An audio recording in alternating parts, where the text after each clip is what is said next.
10 minute স্কুলের পক্ষ থেকে তোমাদের সকলকে স্বাগত জানাচ্ছি। আমি আলরাফ বিসিএস। তো আজকে আমরা খুবই গুরুত্বপূর্ণ একটি ক্লাসে হাজির হয়েছি, সমুদ্র স্রোত ও জোয়ার ভাটা। সমুদ্র স্রোত ও জোয়ার ভাটা। হ্যালো, তোমরা একটু আমাকে কমেন্ট সেকশনে জানাও তোমরা আমার কথা ঠিকমতো কি শুনতে পাচ্ছ কিনা। একটু আমাকে কমেন্ট সেকশনে জানাও তোমরা আমার কথা ঠিকমতো শুনতে পাচ্ছ কিনা, কিংবা ঠিকমতো দেখতে পাচ্ছ কিনা আমাকে একটু কমেন্ট সেকশনে জানাও।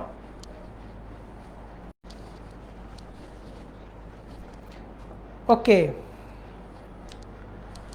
তো দেখি এখনো কারা কারা আসছে, কমেন্টগুলো একটু দেখার চেষ্টা করি।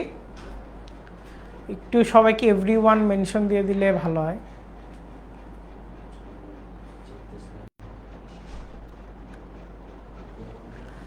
তো দেখো, আজকে আমরা জিওগ্রাফি ফার্স্ট পেপার অধ্যায় 8 নিয়ে কথা বলবো।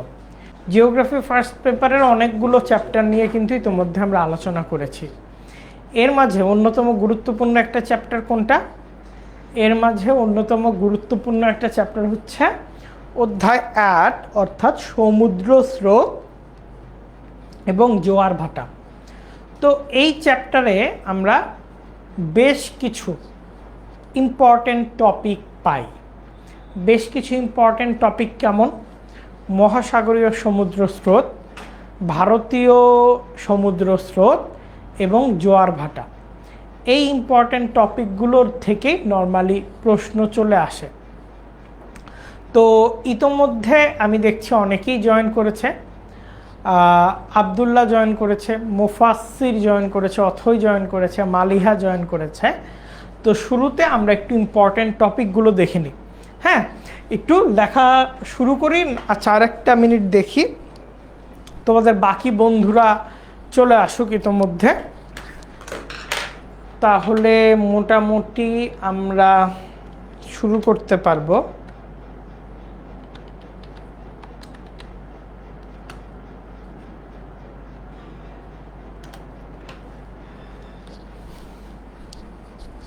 ওকে, অরিন জয়েন করেছে আমাদের সাথে, তাসলিমা জয়েন করেছে, মুফাসসির জয়েন করেছে। এমনি তোমাদের প্রিপারেশন কেমন যাচ্ছে? কালকে তোমরা কি একটা সেশন দেখতে পারছো? আমরা গতকাল তোমাদেরই এক সিনিয়র আপুর মাধ্যমে একটি সেশন নিয়েছিলাম, এবং সেই সেশনে তোমরা কিন্তু পুরো এইচএসসি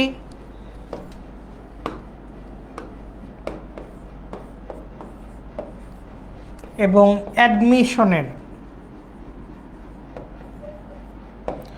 এইচএসসি এবং অ্যাডমিশনের একটি গাইডলাইন পেয়েছো। তোমরা একটু বলো তো কে কে ওই সেশনটা দেখছিলা? কে কে দেখছিল ওই সেশনটা? কালকে যে সেশনটা, এটা কারা কারা দেখছিলা? হ্যালো অমিত, একটু আমাকে জানাও কালকের সেশনটা কারা কারা দেখছিলা? ওয়ালাইকুম আসসালাম সাবিকুন। ওকে, কালকের সেশনটা তোমরা কেউ দেখো নাই? এইচএসসি 26 ব্যাচের জন্যই কিন্তু কালকের সেশনটা আয়োজন করা হয়েছিল। তো কালকের সেশনটাতে কিন্তু আমরা দেখেছিলাম তোমাদের মতো একজন, যে কিনা এইচএসসি 25 আমাদের এসএমপি গ্রুপ যেটা ছিল, সেই এইচএসসি 25-এর এসএমপি গ্রুপে কিন্তু ভর্তি হয়েছিল। পরবর্তীতে সে এইচএসসিতে A+ তো পাই, এবং পরবর্তীতে সে ঢাকা ইউনিভার্সিটিতে কিন্তু নিজের মেধাস্থান অতিক্রম করে, মেধাস্থান অর্জন করে। ফার্স্ট অফ অল, সে এই পুরো জার্নিটা কিন্তু অনলাইন একটা মানে আমাদের সাথে অনলাইন প্ল্যাটফর্মকেই বেছে নিয়েছে নিজের প্রস্তুতির জন্য, এবং এটা তোমরা দেখতে পারতেছো কি পরিমাণ মোটিভেটেড এবং অনেস্ট ছিল নিজের প্রতি, যার জন্য কোনো ধরনের ডিস্ট্র্যাকশনই তাকে অন্য পথে নিতে পারে নাই, তাই না? অনেক খুঁজছি কিন্তু পাই নাই, গ্রুপে নজর রাখতে হবে। অমিত ছিল, প্রায় মোটামুটি প্রত্যেকেই কিন্তু দেখেছে। তো তোমরাও আশা করছি সেই সেশনটিতে গুরুত্বপূর্ণ কথাগুলো নোট করে রেখেছো। নিজের একটা রুটিন বানাতে বলে দিয়েছে। সেই রুটিনটা ঠিক মতো তোমরা আশা করি বানিয়েছো, এবং সেই রুটিন অনুযায়ী যদি আগামী বেশ কিছুদিন তোমরা পড়াশোনা করতে পারো নিজের রুটিন অনুযায়ী, তাহলে কিন্তু সুন্দর করে তোমরা এইচএসসির প্রিপারেশনটা নিতে পারবে। তো চলো আমরা আমাদের আজকের পড়াশোনায় ঢুকি। তো আজকে আমরা মোটামুটি 3টা বিষয় নিয়ে আলাপ করব। 3টা বিষয় কি? সবাই কি কলম পেন্সিল এগুলো কি নিয়ে রেডি? সবাই রেডি বললে শুরু করব। সবাই রেডি বললে শুরু করব। কলম পেন্সিল এগুলো নিয়ে রেডি হয়ে গেলে শুরু করব। ওকে, তাহলে প্রত্যেকে রেডি। প্রথমত আমরা আটলান্টিক মহাসাগরীয় স্রোত নিয়ে জানব।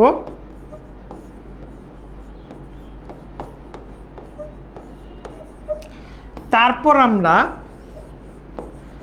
ভারত মহাসাগরীয় স্রোত নিয়ে জানব। তারপর আমরা জোয়ার ভাটা নিয়ে জানব। এবং এই 3টাই সৃজনশীলের জন্য খুবই ইম্পর্টেন্ট, মানে 3টা থেকেই প্রশ্ন আসতে পারে। ওকে, তাহলে আমরা একটু শুরুতে নোট করে নিই। আমরা আটলান্টিক মহাসাগরীয় স্রোত, ভারত মহাসাগরীয় স্রোত আর জোয়ার ভাটা নিয়ে জানবো। প্রতিটার পিছনে রাফলি আমরা 30 মিনিট করে টাইম দিব, তাহলে 1.5 ঘন্টার মধ্যে আমরা মোটামুটি এই চ্যাপ্টারটা কমপ্লিট করে ফেলতে পারবো। এখন একটু সমুদ্র স্রোত নিয়ে, পিছনে যা ইচ্ছা লেখা থাকুক এইগুলা স্লাইড থেকে পড়ে নিতে পারবা। প্রথমে একটু সমুদ্র স্রোত নিয়ে আলোচনা করি। সমুদ্র স্রোত কি? আগের ক্লাসগুলোতে আমরা বায়ু প্রবাহ নিয়ে পড়ছিলাম, যে বায়ু একটা নির্দিষ্ট অঞ্চল থেকে আরেকটা নির্দিষ্ট অঞ্চলে যাত্রা শুরু করে। তেমনি সমুদ্র স্রোতেও আমরা দেখতে পারি সমুদ্রের এক স্থান থেকে অন্য স্থানে সমুদ্রের পানি নির্দিষ্ট এবং নিয়মিত চলাচল করে। এই যে চলাচলের ধারা, এই চলাচলের ধারা, এই তো নীল আকাশ আর 1 মিনিট পরই পড়াবো, তোমাদের তো মনে রুটিন দিয়ে দেওয়া হয়ে গেছে। হ্যাঁ, আর আগে শেষ করে এটা, তারপর সেকেন্ড পেপার শুরু করব। একটা ইয়ের মাঝখানে আরেকটা নিয়ে কোশ্চেন করবা না, এতটুকু একটু সেন্স খাটাইতে হবে। তো এক স্থান থেকে অন্য স্থানে সমুদ্রের পানি নির্দিষ্ট নিয়মিত চলাচল করে। এই নির্দিষ্ট এবং নিয়মিত চলাচলের ধারাকে আমরা সমুদ্র স্রোত হিসেবে উল্লেখ করতে পারি। তো সমুদ্র স্রোত নিয়ে যখন আমরা আলাপ করব, আমরা 3টা বৈশিষ্ট্য দেখতে পারবো। কয়টা? 3টা বাহ্যিক বৈশিষ্ট্য, মানে খালি চোখে আমরা 3টা বৈশিষ্ট্য দেখতে পারবো। হ্যাঁ, একটা হচ্ছে নির্দিষ্ট ও দীর্ঘ সময় ধরে চলবে, ব্যাপক অঞ্চল ধরে চলবে এবং নির্দিষ্ট দিকে চলবে। অর্থাৎ একটা নির্দিষ্ট এবং দীর্ঘ সময়, মানে অনেক সময় ধরে চলবে। ব্যাপক অঞ্চল জুড়ে, খুব ছোট অঞ্চল জুড়ে এই সমুদ্র স্রোত চলাচল করবে না। আর এই সমুদ্র স্রোতের ডিরেকশন একটা নির্দিষ্ট দিকে হবে। সকালবেলা একদিকে গেল, বিকালবেলা একদিকে গেল, দুপুরবেলা একদিকে গেল, সন্ধ্যাবেলা একদিকে গেল, এমন হবে না। এটা সবসময় একটা নির্দিষ্ট দিকে চলাচল করবে। তার মানে আমরা 3টা বাহ্যিক বৈশিষ্ট্য দেখতে পাই: নির্দিষ্ট দীর্ঘ সময় ধরে, ব্যাপক অঞ্চল জুড়ে এবং নির্দিষ্ট দিকে। তো সমুদ্র স্রোত সৃষ্টির জন্য কিছু ভ্যারিয়েবল আছে। এই ভ্যারিয়েবলগুলো কি? যেমন বায়ু প্রবাহ। ধরো বিশাল একটা বায়ু প্রবাহ যেদিকে যাবে, সেই বায়ু প্রবাহ করবে কি? সমুদ্রের উপরের যে পানি, এই সমুদ্রের উপরের পানিটাকেও নিজের বায়ু প্রবাহের দিকে বয়ে নিয়ে যাবে। ওয়ান কাইন্ড অফ সমুদ্র স্রোত। উষ্ণতা ও তারতম্য, যে জায়গায় মনে করো সূর্যের আলো বেশি পড়ে, সে জায়গা থেকে পানি বাষ্প হয়ে যায়। বাষ্প হওয়ার ফলে কি হয়? সেখানকার পানিতে লবণের পরিমাণ বেশি থাকে। এই ধরনের লবণাক্ততার তারতম্যের কারণে, উষ্ণতার ফ্যাক্টরে সমুদ্র স্রোত সৃষ্টি হয়। ভূভাগের অবস্থান, ধরো একটা সমুদ্র স্রোত এখান থেকে এখানে আসতেছে, এইখানে একটা ভূভাগ দেখতে পারছে। তো সমুদ্র স্রোত তো আর এইটা অতিক্রম করে যাবে না, তখন এই সমুদ্র স্রোত করবে কি, এর দিকটা পরিবর্তন করে নেবে। এই ভূভাগের অবস্থান বা এর কারণে দিকটা পরিবর্তন করে নেবে। এছাড়া তোমরা দেখতে পারছো যে সমুদ্রের নিচে অনেক ধরনের কি থাকে, ভূমিরূপ থাকে। এর মাঝে একটা হচ্ছে শৈলশিরা, অর্থাৎ সমুদ্রের নিচে এরকম উঁচু একটা পাহাড়ের মতো থাকে, এগুলোকে বলে শৈলশিলা। তো এই শৈলশিরা উপর ভিত্তি করে কিন্তু সমুদ্র স্রোত তার দিকও পরিবর্তন করে। ওকে, লবণ থাকলে কি বাষ্প কম না বেশি হয়? বাষ্প হওয়ার মূল কাহিনীটা নির্ভর করে সূর্যের তাপমাত্রার উপর, লবণের উপর না। বাষ্প হওয়ার মূল জিনিসটা নির্ভর করে সূর্যের তাপমাত্রার উপর। এখন বলো, সমুদ্র স্রোত উৎপত্তির প্রধানতম কারণ কোনটা? দেখি এটার উত্তর কে কে পারো। সমুদ্র স্রোত উৎপত্তির প্রধানতম কারণ কোনটা?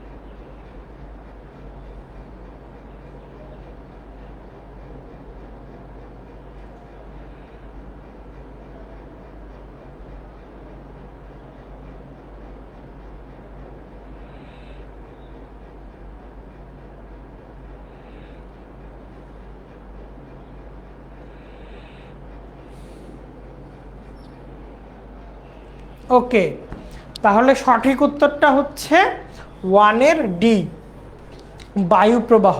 এই বায়ুপ্রবাহ হচ্ছে সমুদ্র স্রোত উৎপত্তির অন্যতম প্রধান কারণ। সমুদ্র স্রোতের ক্ষেত্রে সঠিক কোনটা? দীর্ঘ সময় ধরে হয়, ব্যাপক অঞ্চল জুড়ে হয়, নির্দিষ্ট দিকে হয়। দেখি এটার উত্তর। হোজাইফা, মধু, তাসলিমা, সেলিম, সোহা মাহি, ইউসুফ প্রত্যেকেই সঠিক উত্তর দিছে, ভেরি গুড। বাকিটা একটু দেখি, এই 2 নম্বর এমসিকিউটা একটু দেখি। তাহলে সমুদ্র স্রোতের ক্ষেত্রে সঠিকটা দীর্ঘ সময় ধরে হয়, ব্যাপক অঞ্চল জুড়ে হয়, নির্দিষ্ট দিকে হয়।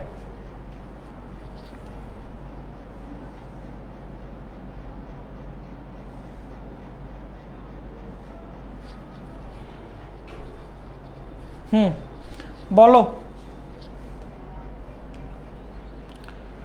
সঠিক উত্তর কোনটা তাহলে? 2-এর ডি বলতেছে রাজু, রাতুল, তাসলিমা, তারপরে সেলিম, অরিন, সাবিকুন, সোহামাহি আর Juman. Very good, very good. তাহলে সঠিক উত্তরটা কি? 1-এ ডি হচ্ছে সঠিক উত্তর। ভারত মহাসাগরের একটি স্রোত আফ্রিকার দক্ষিণ পূর্বে, ধরো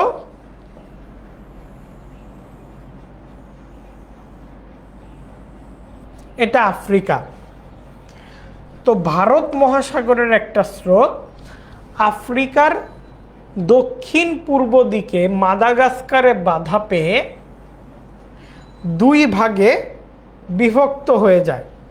এই 2 ভাগে বিভক্ত হয়ে নতুন সমুদ্র স্রোত তৈরি করছে। এই উৎপত্তির কারণ কোনটা? দেখি বলো। আমি চিত্র আঁকায় দিলাম, এখন দেখি তোমরা বলতে পারো কিনা। আমি চিত্রও আঁকায় দিছি, আফ্রিকার মানচিত্রও আঁকায় দিছি। এখন দেখো তো এটা কিনা।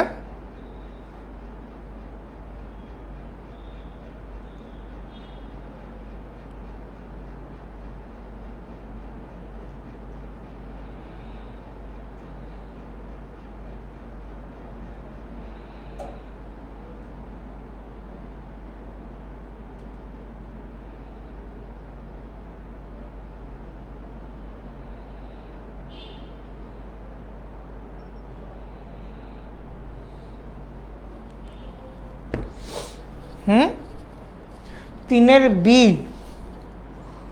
কানিজ, রাতুল, তাসমি, আব্দুল্লাহ, আরজুমান, সাবিকুন, ভেরি গুড।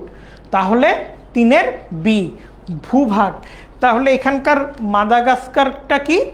এখানকার মাদাগাস্কারটা হচ্ছে ভূভাগ, যার কারণে কিন্তু এটা 1, 2 দুইটা ভাগে এরকম ভাগ হয়ে গেছে। তো চলো এখন আমরা আটলান্টিক মহাসাগরীয় স্রোত নিয়ে আলোচনা করব। হ্যাঁ, তো আটলান্টিক মহাসাগরীয় স্রোতকে আমরা মোটামুটি দুইটা ভাগে ভাগ করতে পারি। একটা হচ্ছে দক্ষিণ আটলান্টিক মহাসাগরীয় স্রোত আর একটা উত্তর আটলান্টিক মহাসাগরীয় স্রোত। আমি যদি একটু আসি তাহলে তোমরা দেখতে পারবা এই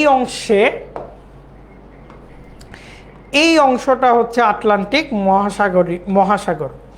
তো এই অংশটাকে আমরা দুইটা ভাগে ভাগ করতে পারি। একটা হচ্ছে উত্তর আটলান্টিক মহাসাগর আর একটা হচ্ছে দক্ষিণ আটলান্টিক মহাসাগর। এটা ভাগ করতে পারি আমরা 0 ডিগ্রি নিরক্ষরেখার কল্যাণে।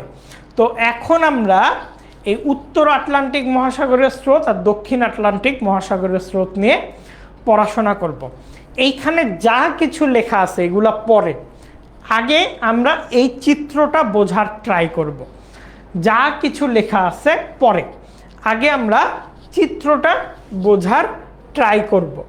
দাঁড়াও একটু, তোমরা যেটা করবা এখন, এই দক্ষিণ আটলান্টিক মহাসাগরীয় স্রোতের একটা চিত্র খাতার মধ্যে এঁকে ফেলো। দক্ষিণ আটলান্টিক মহাসাগরীয় স্রোতের একটা চিত্র খাতার মধ্যে এঁকে ফেলো। এইটা তাহলে সাউথ আমেরিকা, এইটা তাহলে আফ্রিকা। খাতার মধ্যে এঁকে ফেলার পর আমাকে ডাকবা। খাতার মধ্যে এঁকে ফেলার পর আমাকে বলবা ভাইয়া এঁকে ফেলছি, রেডি। এই দক্ষিণ আটলান্টিক মহাসাগরীয় স্রোতটা খাতার মধ্যে এঁকে ফেলো।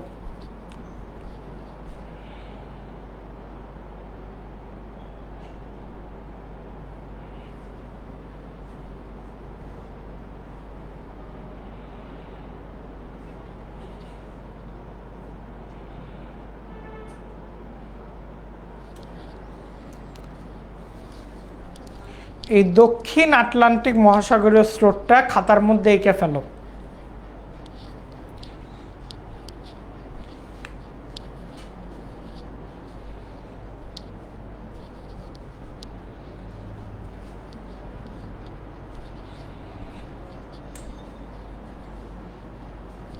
কুইক। তাহলে আমরা এখন এই দক্ষিণ আটলান্টিক মহাসাগরীয় স্রোত এইটা সম্পর্কে শিখব।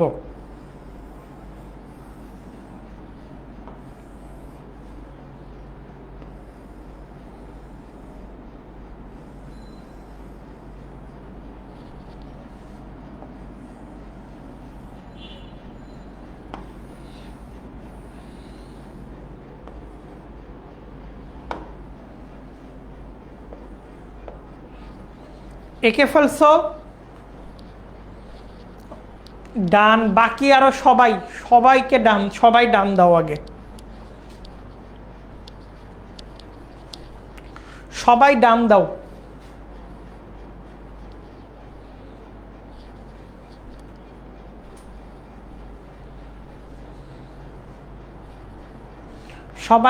সবাই আঁকলে তারপর শুরু করব। সবাই আঁকলে আঁকা done. Okay, Nanjiba, Arjuman, Kaniz, Amit, very good.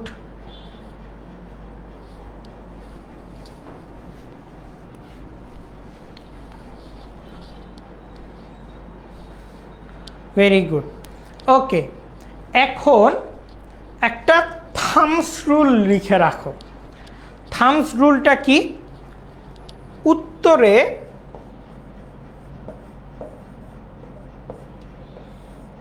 ঘড়ির কাঁটার দিকে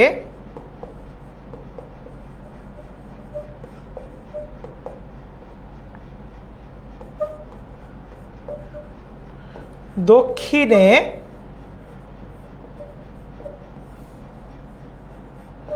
ঘড়ির কাঁটার বিপরীতে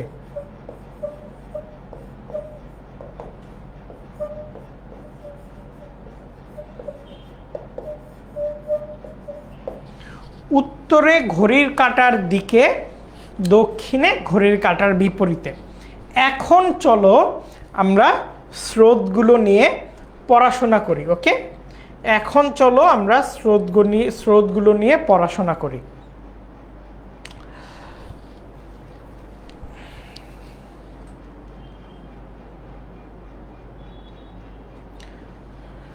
ওকে, তাহলে দেখো এই যে দক্ষিণ গোলার্ধে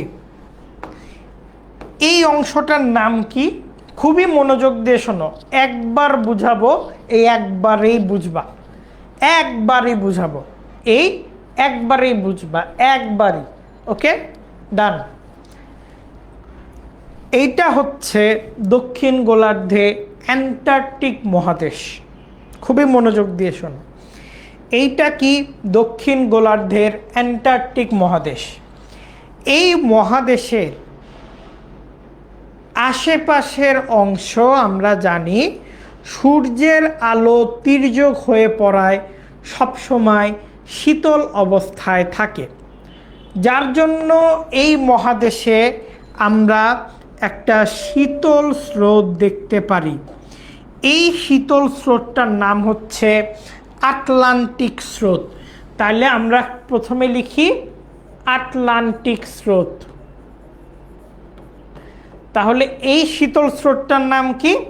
আটলান্টিক স্রোত। এই শীতল স্রোতটার নাম কি? আটলান্টিক স্রোত।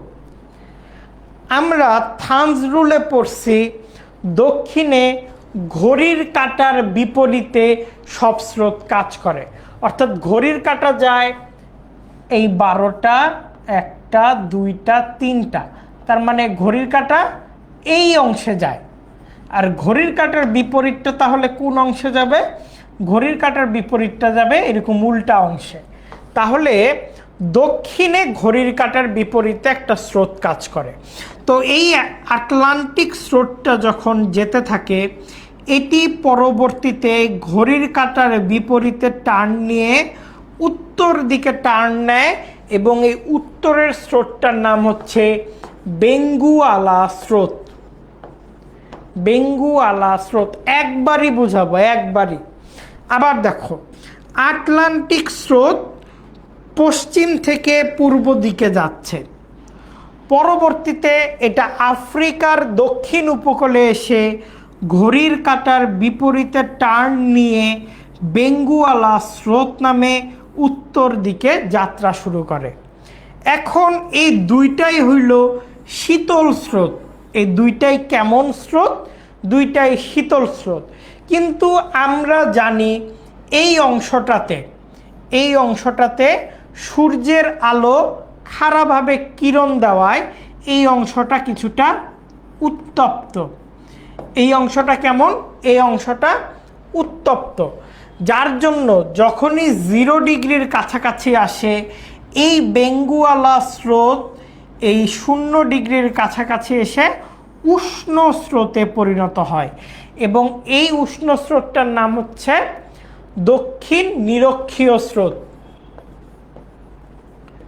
দক্ষিণ নিরক্ষীয় স্রোত, অর্থাৎ এটা নিরক্ষরেখার দক্ষিণে অবস্থিত, এই জন্য এটা দক্ষিণ নিরক্ষীয় স্রোত। ব্রাজিলের এই অংশটা কি? ব্রাজিলের উপকূলে এসে ভূভাগে বাধা পেয়ে এইটা আবার দক্ষিণ দিকে নামতে শুরু করে উষ্ণ স্রোত হিসেবে, এবং এই উষ্ণ স্রোতটার নাম হচ্ছে ব্রাজিল স্রোত। এই উষ্ণ স্রোতটার নাম কি? ব্রাজিল স্রোত। আর এইখানে আমরা আরেকটা শীতল স্রোত দেখতে পাই, অ্যান্টার্কটিক থেকে আসে, এটার নাম হচ্ছে ফকল্যান্ড স্রোত। তার মানে পুরাটাই তোমরা একটু দেখো, এই পুরাটাই ঘড়ির কাঁটার বিপরীতে যাত্রা করলো।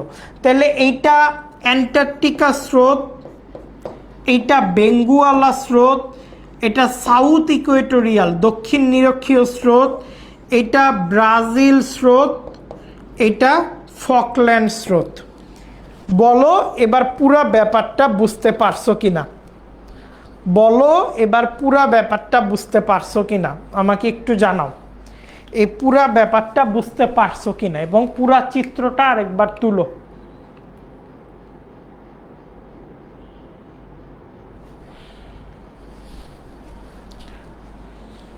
কুইক কুইক আরেকবার তুলো।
বেঙ্গুয়ালা একটা নাম, বেঙ্গুয়ালা একটা নাম। আফ্রিকা মানে কি, এশিয়া মানে কি, বাংলাদেশ মানে কি, ভারত মানে কি, এটা একটা নাম, স্রোতের নাম।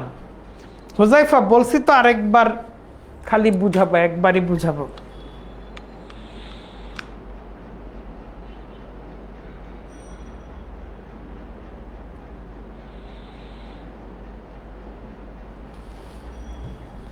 ওকে ওকে, চিত্র কেন মাথার উপর দেওয়া যাবে? প্র্যাকটিস করো নাই, পড়াশোনা করো নাই, এই জন্য মাথার উপর দিয়ে গেছে। আরেকবার আমি বলতেছি, জানি একবারে যে হবে না, আপনারা পড়ালেখা করে আসেন নাই, এটাই হইতেছে আপনাদের সবচেয়ে বড় সমস্যা।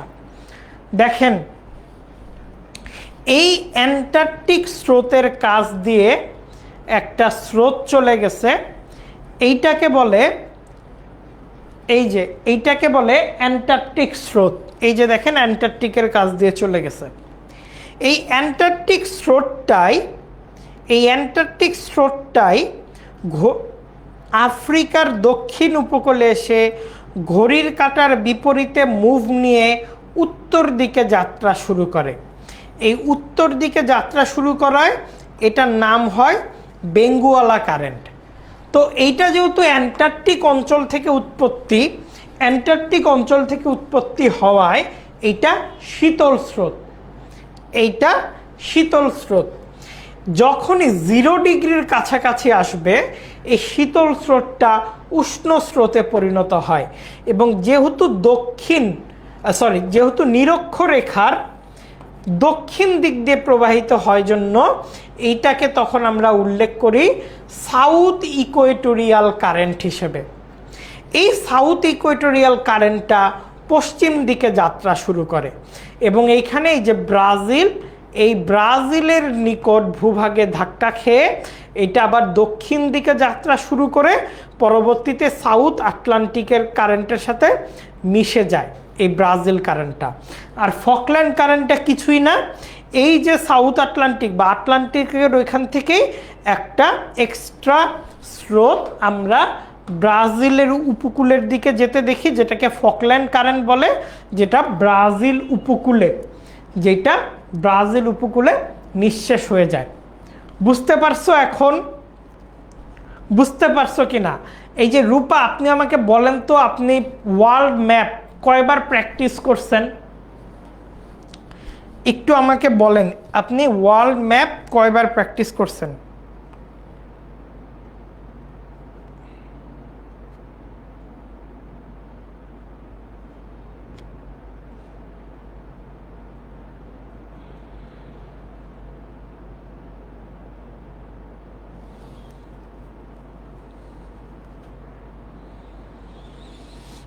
আপনি ওয়ার্ল্ড ম্যাপ কয়বার প্র্যাকটিস করছেন? ওকে, ঈশা।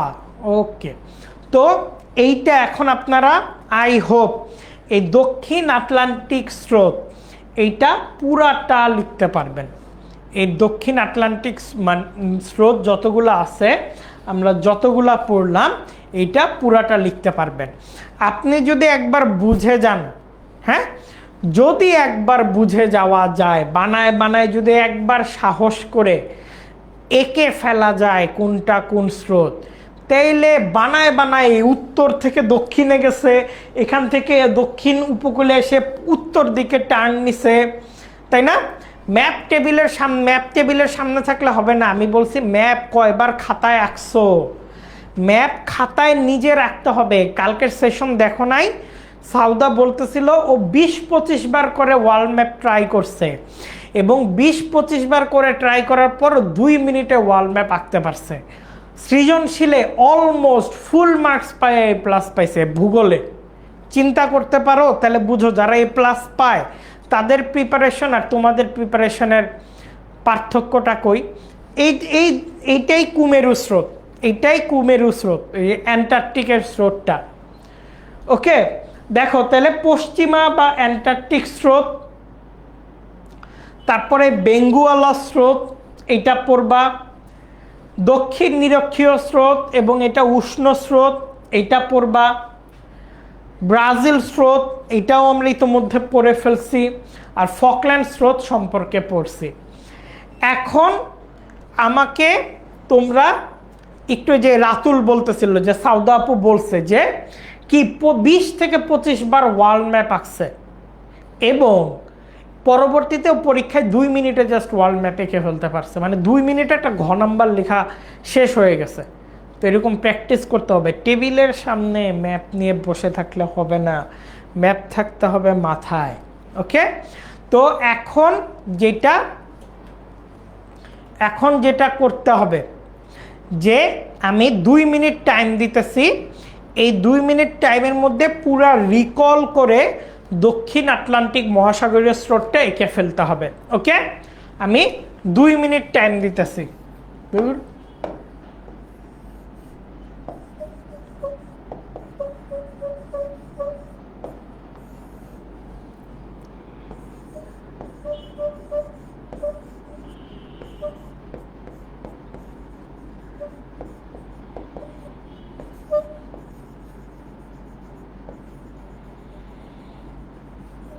নাও খাতার মধ্যে 2 মিনিটের মধ্যে এঁকে ফেলো, কুইক।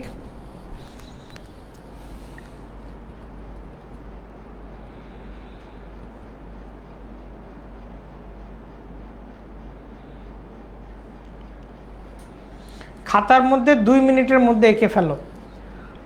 ওয়ার্ল্ড ম্যাপের এটা তো গ্রুপেই দেওয়া হয়েছিল, ওয়ার্ল্ড ম্যাপ এবং বাংলাদেশের ম্যাপ আমি আজকেই দিয়ে দিব না, কিন্তু আঁকতে হবে। কিভাবে করব জানি না, আঁকা শিখতে হবে। যেভাবে আঁকো না কেন আঁকা শিখতেই হবে।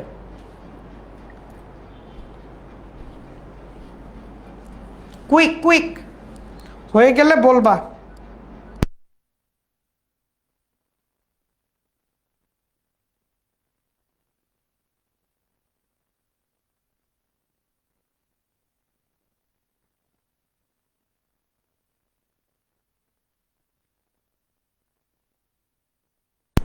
কুইক।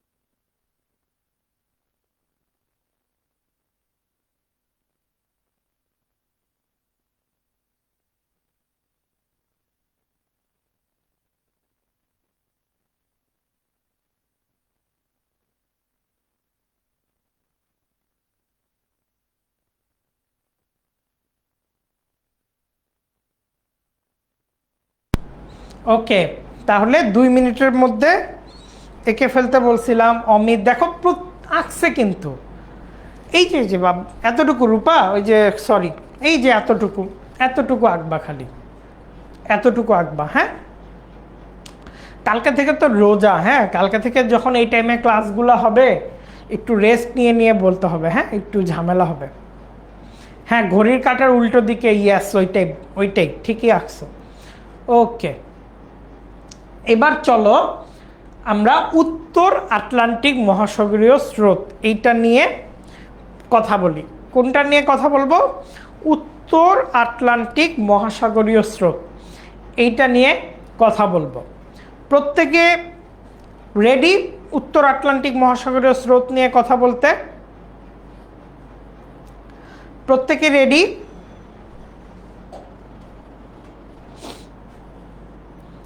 উত্তর আটলান্টিক মহাসাগরীয় স্রোত,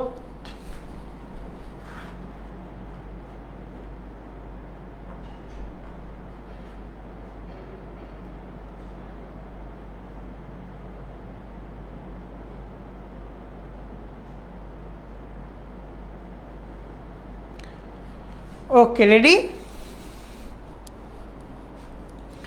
রেডি, ভেরি গুড। ওকে, না HSC 26টা দেখতেছে আমি খুবই আগ্রহী এই ব্যাপারটা আমার খুবই আশা জাগাইতেছে। এবং তোমরা কি জানো কালকে থেকে ফেসবুকে একটা জিনিস নিয়ে অনেক কথা হইতেছে, শিক্ষামন্ত্রী কে হয়েছে? একটু কমেন্ট সেকশনে লিখো তো, শিক্ষামন্ত্রী কে হয়েছে? একটু কমেন্ট সেকশনে লিখো, শিক্ষামন্ত্রী কে হয়েছে?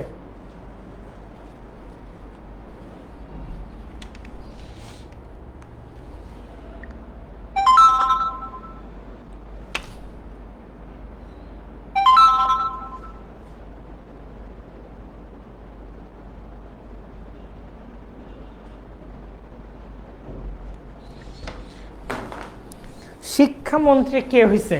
এহসানুল হক মিলন। এহসানুল হক মিলন, ওনাকে নিয়ে এত কথা কেন হয়েছে বা হইতেছে? বাংলাদেশে তো এর আগেও শিক্ষামন্ত্রী ছিল, ওনাকে নিয়ে এত কথা কেন হইতেছে? কে কে বলতে পারবা? এহসানুল হক মিলন, ইয়েস, হাসানুল না, এহসানুল হক মিলন। এবং বাংলাদেশে একটা সময়, এই তো রূপার উত্তরটা আমার খুব ভালো লাগছে, একদম পুরো নাম লিখছে, আনম এহসানুল হক মিলন। বাংলাদেশে একসময় নকলের মহোৎসব চলতো। এহসানুল হক মিলন কি করছে ওই সময়টা, যখন এর আগে বিএনপি সরকার ক্ষমতায় ছিল, উনি শিক্ষা প্রতিমন্ত্রী ছিলেন। এবং তখন এই মুড়ি মুরগির মতো প্লাস পাওয়া যেত না, পাশও করা যেত না। তখন পুরো বাংলাদেশ মিলে 30% পাস করতো, 38% পাস করতো, A+ পাইতো 79 জন, 80 জন, 130 জন, এইরকম এইরকম কড়াকড়ি ছিল। এবং ওই সময় নকলের মহা উৎসব ছিল। তো উনি নিজ টাকায় হেলিকপ্টার ভাড়া করে যে কোনো জায়গায় চলে যেত এবং বলে দিছে দেশের প্রত্যেকটা হ্যালিপ্যাড রেডি থাকা চাই। এবং কেউ জানতো না আজকে এহসানুল হক মিলন কই আসতেছে, তখন তো মোবাইল টোবাইলও ছিল না। হঠাৎ করে দেখা যাইতেছে তুমি এরকম খাতা ঘুরে দেখতেছো, পিছনে শিক্ষামন্ত্রী দাঁড়ায় তোমার দিকে তাকায় আছে। এই লেভেলের কঠোর নজরদারি উনি তৈরি করছিলেন। এবং তখনকার সিলেবাস অনেকে স্ট্যান্ডার্ড সিলেবাস ছিল, এখন জানি না কি হবে। তো তোমরা তো এই তো পরীক্ষা দিবাই, তবে মানে হি ইজ ভেরি ডিজার্ভিং। মানে আওয়ামী লীগের সময় যখন অন্যদের নামে মামলা ছিল, অন্যরা পলায় পলায় বেড়াইছে বা কিছু করছে, Ehsanul Haque Milon did PhD on Bangladesh educational system. বাংলাদেশের এডুকেশনাল সিস্টেমটা কেমন হওয়া উচিত, কি হবে, এইটার উপর উনি ডক্টরেট পর্যন্ত করছে। তার মানে বুঝতে পারতেছো শিক্ষা খাত নিয়ে উনি কিন্তু অনেক বেশি ডেডিকেটেড, শিক্ষা খাত নিয়ে। এবং যার জন্য উনি এই যে শিক্ষামন্ত্রী হিসেবে কিন্তু কালকে শপথ নিলেন।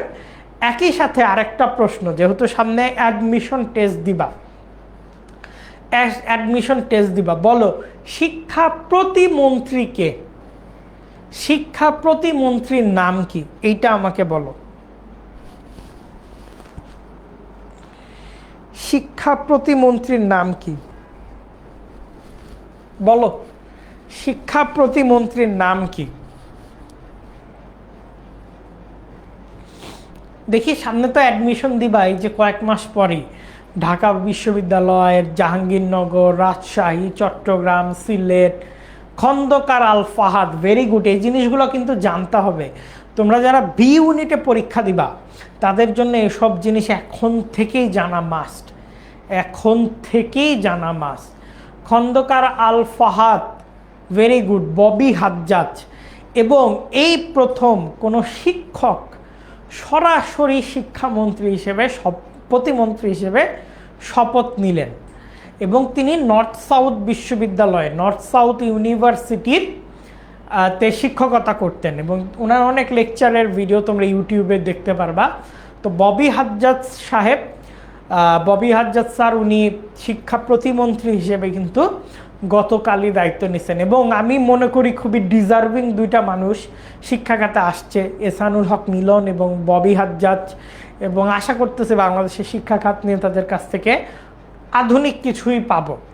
তো যারা এই যে সবাই উত্তর দিচ্ছে প্রতিমন্ত্রীকে, মন্ত্রীকে, যারা এগুলা জানো না, একটু বুঝো তোমরা কিন্তু পিছায় আসো, একটু বুঝো তোমরা পিছায় আসো, এই তথ্যগুলো জানতে হবে। তো চলো এখন আমরা উত্তর আটলান্টিক মহাসাগরীয় স্রোত দিয়ে শুরু করি।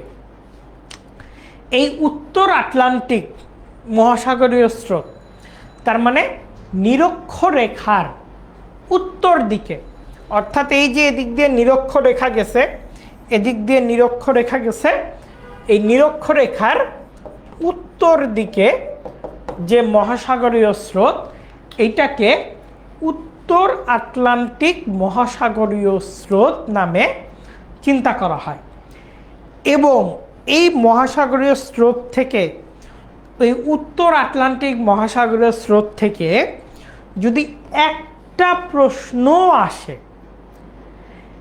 এই উত্তর আটলান্টিক মহাসাগরীয় স্রোত থেকে যদি একটা প্রশ্ন আসে, সেই প্রশ্নটা হবে উপসাগরীয় স্রোত নিয়ে। এই উত্তর আটলান্টিক মহাসাগরীয় স্রোত থেকে যদি একটা প্রশ্ন আসে, সেইটা হবে এই উপসাগরীয় স্রোত থেকে। এই উপসাগরীয় স্রোতটা এত বেশি ইম্পর্ট্যান্ট। তো উপসাগরের মধ্য দিয়ে প্রবাহিত হয় জন্য এটাকে উপসাগরীয় স্রোত বলে। তো উপসাগরটা কোথায়? এই যে তোমরা ধরো, এটা কোন মহাদেশ?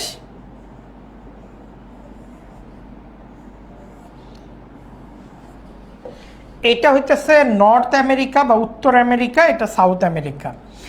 এই যে এই অংশটা দেখতেছো তোমরা, এই অংশটাকে বলে মেক্সিকান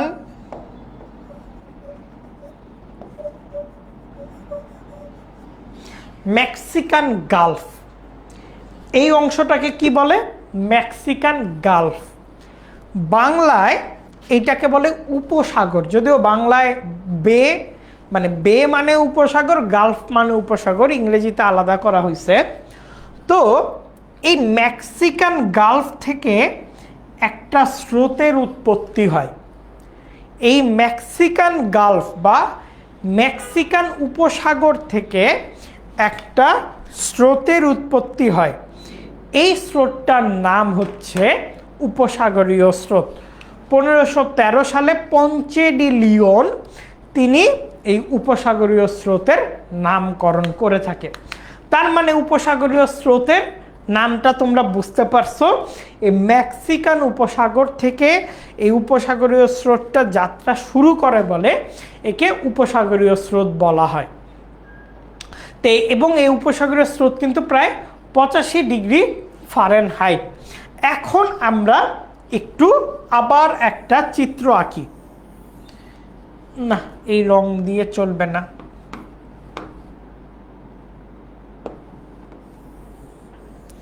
আবার একটা চিত্র আঁকি। সবাই রেডি? আমরা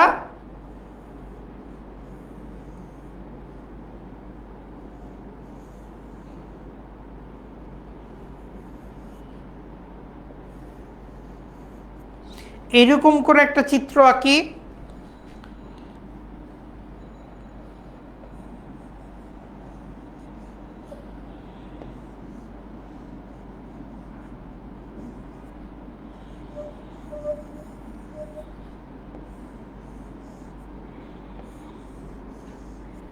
এইরকম একটা চিত্র আঁকি।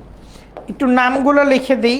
এটা north America, south America, Africa, Europe, England, Greenland. সবাই চিত্র আঁকা হয়ে গেলে আমাকে বলবা। সবাই চিত্র আঁকা হয়ে গেলে আমাকে বলবা।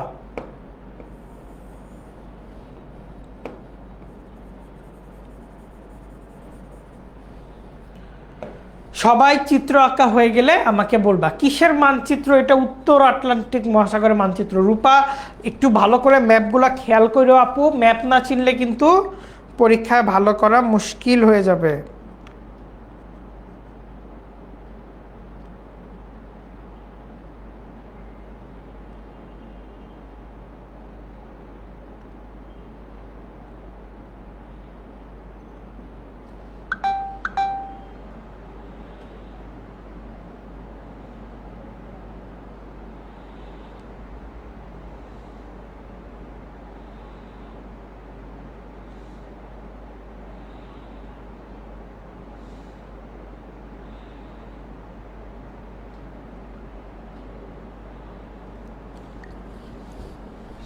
সবাই আঁকো,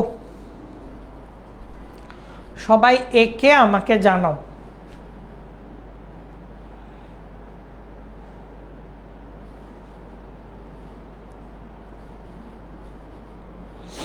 সবাই এঁকে আমাকে জানাও। Sabikun Nahar, very good, very good.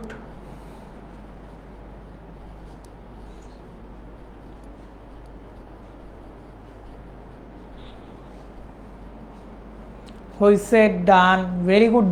বাকিদেরও দেখতে চাই। Ifa, Tasmi, Sabikun, very good. বাকিদেরটাও দেখতে চাই।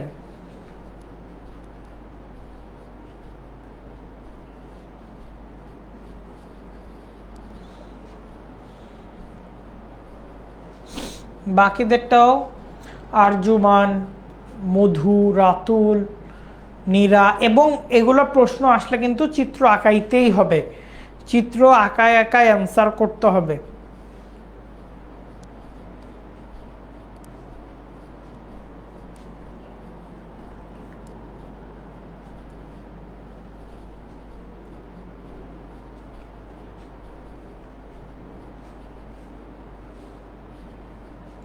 ওকে, তাহলে শুরু করি আমরা। হ্যাঁ, দেখো খুবই মনোযোগ। রেডি? আগে বলো, আগে মাইন্ডসেট ঠিক করো। রেডি ভাইয়া? আমরা রেডি, বুঝতে রেডি সবাই? Ready ready ready. এই উত্তর আটলান্টিক মহাসাগর এক চান্সে বোঝার জন্য রেডি? রেডি? এই উত্তর আটলান্টিক মহাসাগর এক চান্সে বোঝার জন্য রেডি?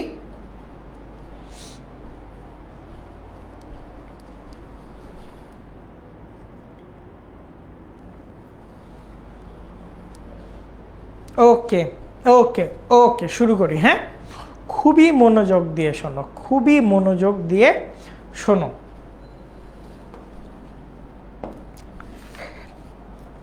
নর্থ আমেরিকায় নদী ব্যবস্থা, অর্থাৎ এই সাউথ আমেরিকায় নদী ব্যবস্থা অনেক স্ট্রং, এবং এইখানকার একটা বিশাল নদী আছে, সেটা হচ্ছে মিসিসিপি নদী।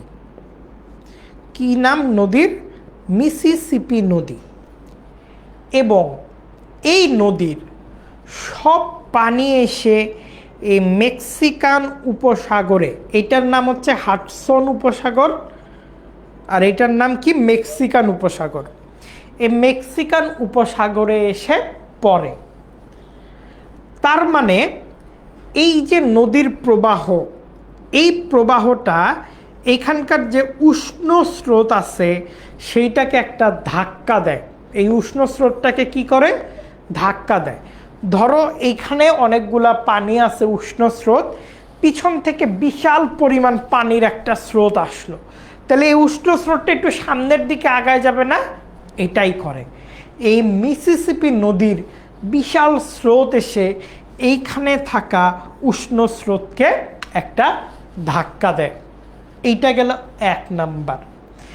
এর সাথে এই এই নিরক্ষীয় অঞ্চলের উত্তর দিকে, এই নিরক্ষীয় অঞ্চলের উত্তর দিকে থেকে উত্তর নিরক্ষীয় মহাসাগরীয় স্রোত, আগেরটা আমরা নিরক্ষীয় অঞ্চলের দক্ষিণে কি দেখছিলাম, দক্ষিণ নিরক্ষীয় স্রোত, আর এটা উত্তর নিরক্ষীয় স্রোত ঘড়ির কাঁটার দিকে পশ্চিম প্রান্তে এসে ঘড়ির কাঁটার দিকে গিয়ে উত্তর প্রান্তে এই উপসাগরীয় স্রোতের সাথে মিলিত হয়।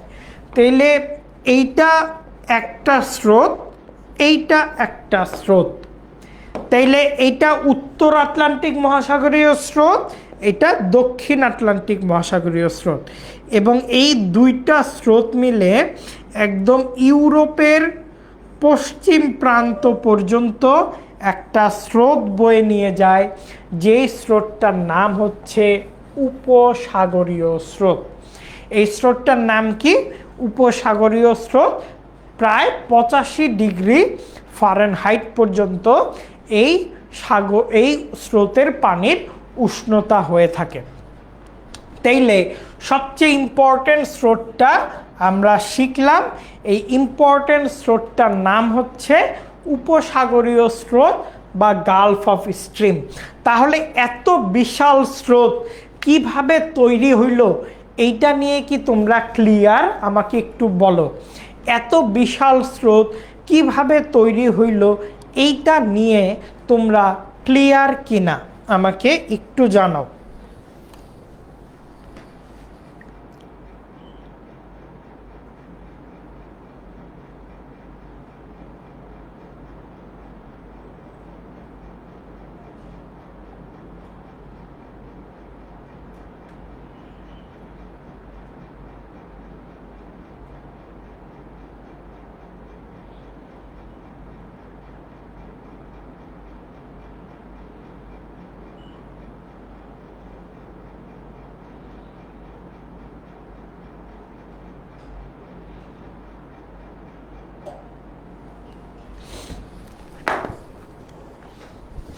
ক্লিয়ার?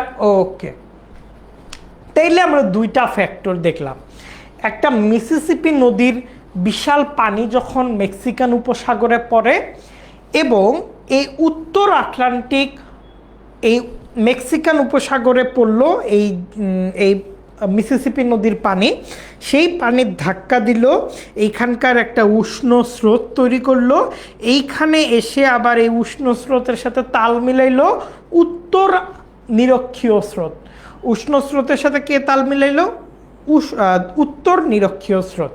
এইটা একদম ইউরোপের পশ্চিম প্রান্ত পর্যন্ত যায়, এবং ইউরোপের পশ্চিম প্রান্তকে, যেহেতু এটা একটা উষ্ণ স্রোত, গরম পানির স্রোত, এটা ইউরোপের পশ্চিম প্রান্তকে বরফ মুক্ত রাখতে হেল্প করে, এবং এই বরফ মুক্ত রাখার ফলে ইউরোপের থেকে এই অংশটায় জাহাজের যে ন্যাভিগেশন, জাহাজের যে চলাচল, এই জাহাজের চলাচল অনেক বেশি ভালো হয়।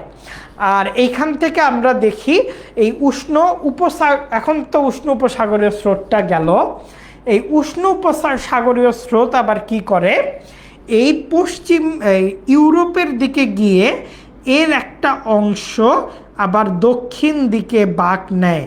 এই দক্ষিণ দিকে বাঁক নেওয়া এই স্রোতটাকে বলে ক্যানারি স্রোত, এবং এই ক্যানারি স্রোত হচ্ছে একটা শীতল স্রোত। তাহলে উষ্ণ মহাসাগরীয় স্রোতের একটা ধারা দক্ষিণ দিকে বাঁক নিয়ে ঘড়ির কাঁটার দিকে এসে এই উত্তর নিরক্ষীয় স্রোতের সাথে মিলে যায়, এইটার নাম হচ্ছে ক্যানারি স্রোত। এছাড়া এই অংশে আমরা নরওয়েজিয়ান কারেন্ট দেখতে পারি। গ্রিনল্যান্ড, এই যে দেখো এই অংশটা গ্রিনল্যান্ড, গ্রিনল্যান্ডের পূর্ব দিক থেকে পূর্ব গ্রিনল্যান্ড স্রোত, পশ্চিম দিক থেকে পশ্চিম গ্রিনল্যান্ড স্রোত, এবং এই দক্ষিণ আমেরিকার এই অংশ থেকে ল্যাব্রাডর স্রোত আসে। এখন দেখো তো এই অংশে প্রতিটা স্রোতই আমি শীতল স্রোত হিসেবে চিহ্নিত করলাম। কেন বলো তো এগুলাকে আমি শীতল স্রোত হিসেবে চিহ্নিত করলাম? একটু কমেন্ট বক্সে জানাও, এরপর আমি আবার বলতেছি।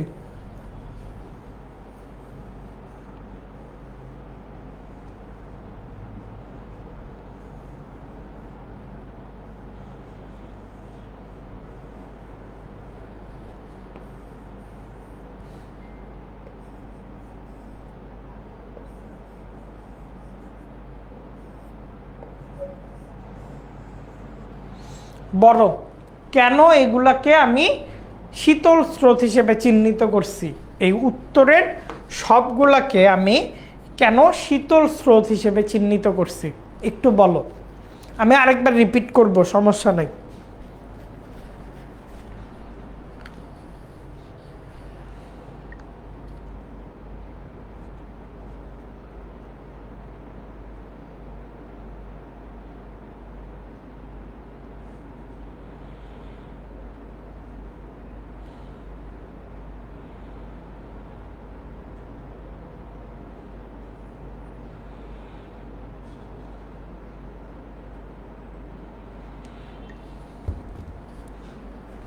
বলো,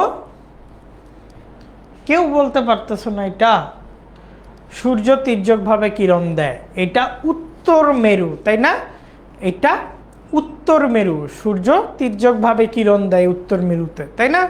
এটা আর্কটিক অঞ্চল থেকে আসে, উত্তর মেরু থেকে আসে, তাই না? সূর্য তির্যকভাবে কিরণ দেয়। এবার চলো আরেকবার আমরা একটু বুঝতে চেষ্টা করি। দেখো, দেখো, এই যে নিরক্ষরেখার উত্তর দিক থেকে যেহেতু এখানে সূর্য খাড়াভাবে কিরণ দেয়, এখানে উষ্ণ স্রোতের তৈরি হয়। নিরক্ষরেখার উত্তর দিক থেকে এক স্রোত আসে কোথায়? নিরক্ষরেখার উত্তর দিক থেকে স্রোত আসে মেক্সিকান উপসাগরে। এই অংশটার নাম কি? মেক্সিকান উপসাগর।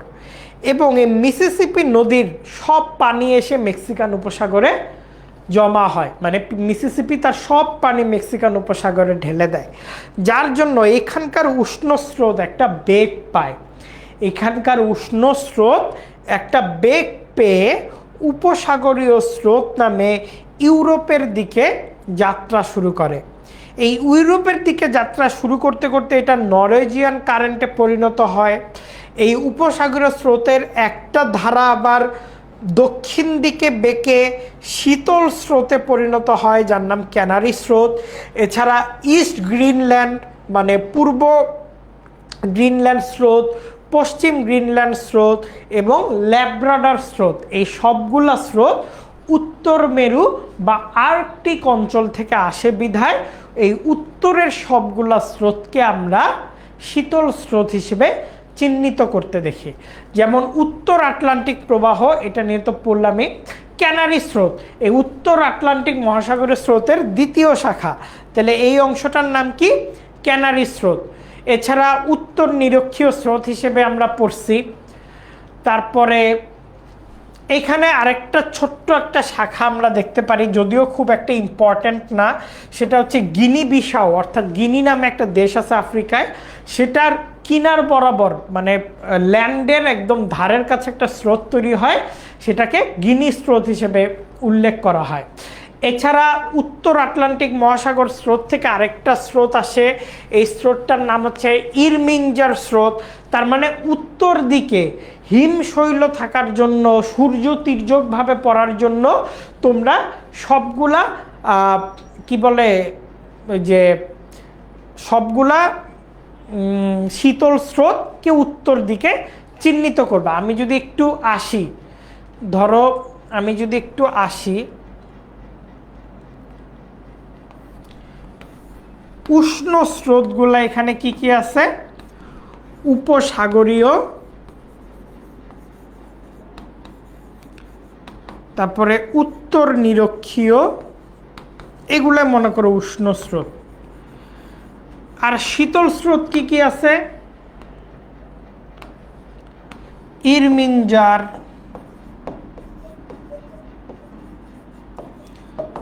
ল্যাব্রাডর, গ্রিনল্যান্ড, ক্যানারি, সুমেরু, মানে যে উত্তর মেরু থেকে যেটা আসতেছে সুমেরু। তার মানে এই অংশটাতে আমরা কিন্তু শীতল স্রোতেরই প্রাধান্য বেশি দেখতে পারতেছি। তবে এইখানে সবচেয়ে ইম্পর্টেন্ট যেটা পরীক্ষায় আসার মতো ভাইয়া, এটা কিন্তু উপসাগরীয় স্রোত। পরীক্ষায় আসার মতো এটা উপসাগরীয় স্রোত। ওকে, এটা দেখতে পারতেছো, এটা উষ্ণ স্রোত, এটার পানির বর্ণ হচ্ছে গাঢ় নীল। ব্রাজিল স্রোত, এটা দক্ষিণ নিরক্ষীয় স্রোতের একটি শাখা।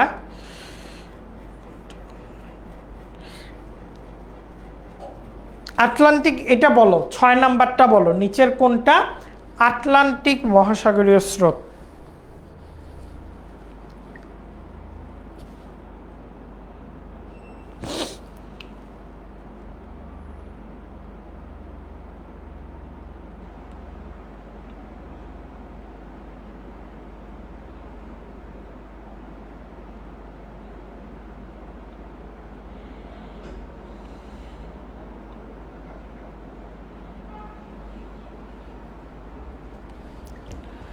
ওকে, তাহলে এটা কি হবে?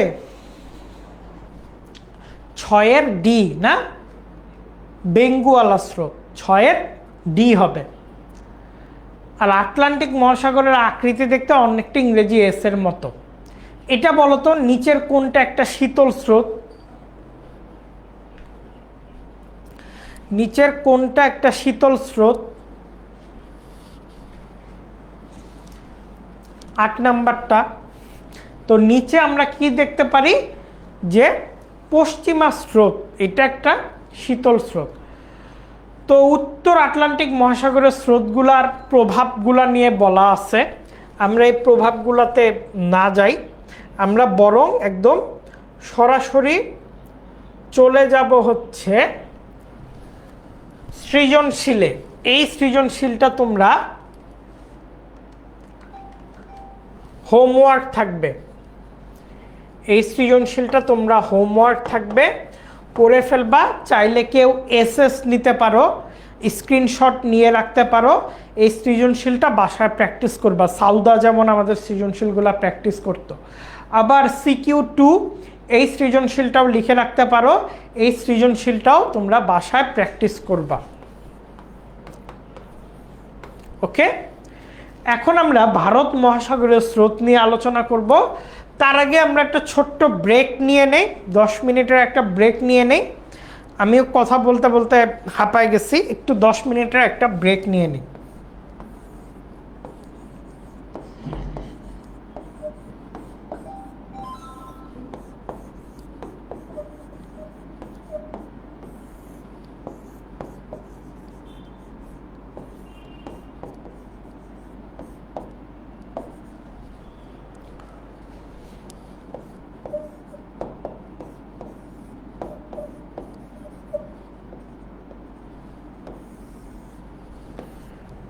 ওকে,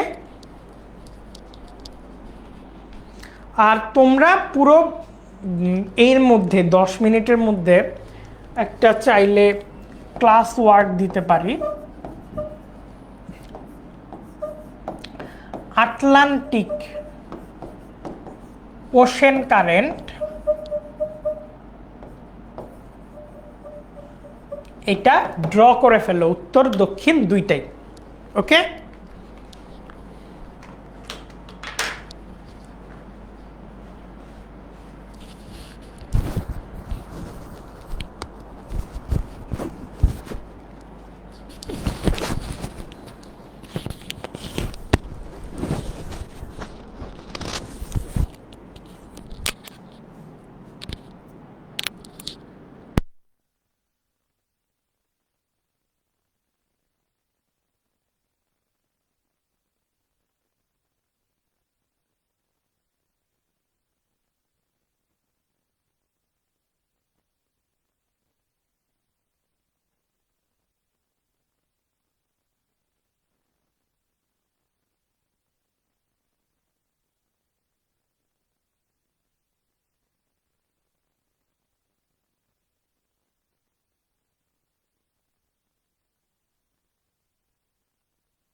হ্যালো এভরিওয়ান, আই হোপ সবাই চলে আসছো।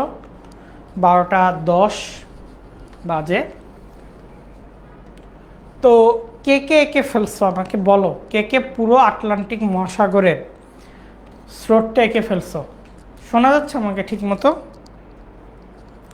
আই গেস সো, শোনা যাচ্ছে তাই না?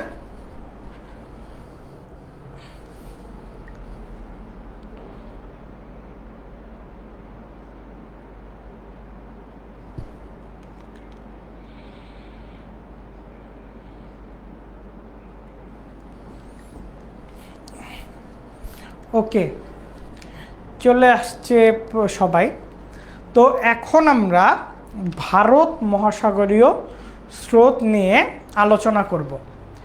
তো ভারত মহাসাগরীয় স্রোতকেও আলোচনার সুবিধার্থে দুই ভাগে ভাগ করা যায়।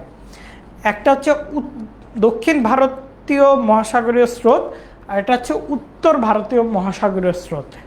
আমাকে একটু বলো, এই যে ভাগ করা হয়েছে, এই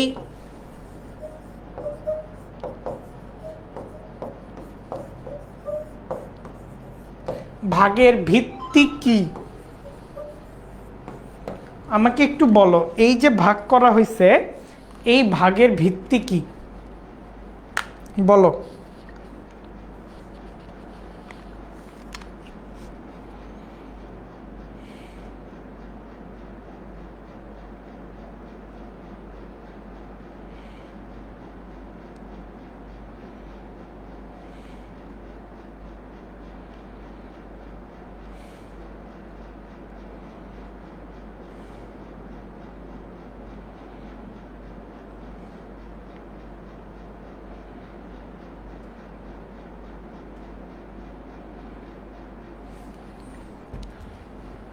বলো এই ভাগের ভিত্তিটা কি? দক্ষিণ ভারত মহাসাগরীয় স্রোত আর উত্তর ভারত মহাসাগরীয় স্রোত।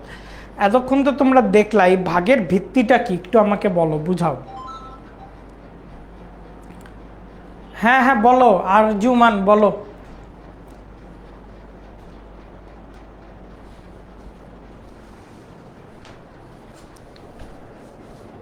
কুইক কুইক, এই ভাগের ভিত্তিটা কি এটা একটু আমাকে জানাও শুরুতে। কেউ ধরতে পারতেছো না? এইটা তো এইচএসসি 27টা দিলে বলে দিবে না। আরে বাবা, আগেরটাতে দক্ষিণ আটলান্টিক আর উত্তর আটলান্টিক, এটা আমরা কিভাবে ভাগ করছি এইটা মাথায় খেলাইতে পারতেছো না?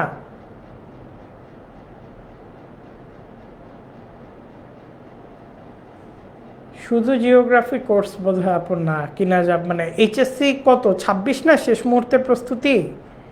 এটাতে তুমি তো ভর্তি হয়ে আসো, কোন জিওগ্রাফি কোর্সের কথা বলছো? রাতুল বলছে কারেক্টটা। এইটার ভাগটা হচ্ছে নিরক্ষরেখা। এই ভাগের ভিত্তিটা হচ্ছে নিরক্ষরেখা। এই জিনিসটা বলে ধরতে পারে না। স্যাডেনিং, ভয়াবহ পরিস্থিতি। তো দেখো, আমরা এই ভারতীয় মহাসাগরীয় স্রোতকে দুইটা ভাগে ভাগ করলাম। একটা দক্ষিণ ভারত মহাসাগরীয় স্রোত আর একটা উত্তর ভারত মহাসাগরীয় স্রোত। এই দক্ষিণ ভারত মহাসাগরীয় স্রোত আর উত্তর ভারত মহাসাগরীয় স্রোতকে, আর্যমান এই সংক্রান্ত প্রশ্নের জন্য 16910-তে একটা ফোন দিও আপু। হ্যাঁ, তো আমরা দক্ষিণ ভারত মহাসাগরীয় স্রোতে আমরা দেখতে পাই পশ্চিমা স্রোত বা কুমেরু স্রোত, পশ্চিম অস্ট্রেলিয়া স্রোত, দক্ষিণ নিরক্ষীয় স্রোত, মাদাগাস্কার ও মোজাম্বিক স্রোত, আগুলহাস স্রোত। আর উত্তর ভারতে আমরা দুইটা স্রোত দেখতে পারি। এবার চলো এই স্রোতগুলো নিয়ে আমরা একটু জানার চেষ্টা করি।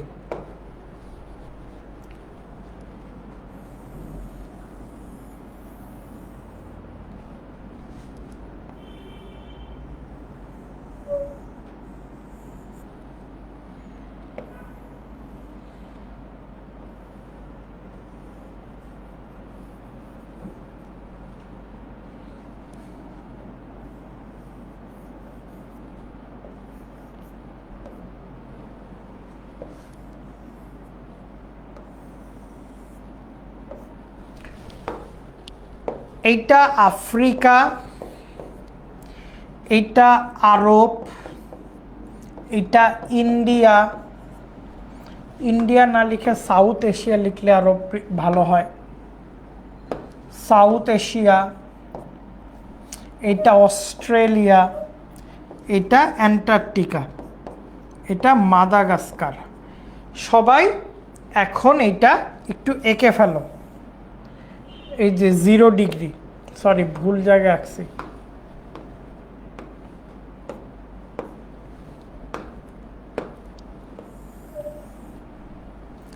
0 ডিগ্রি নিরক্ষরেখা।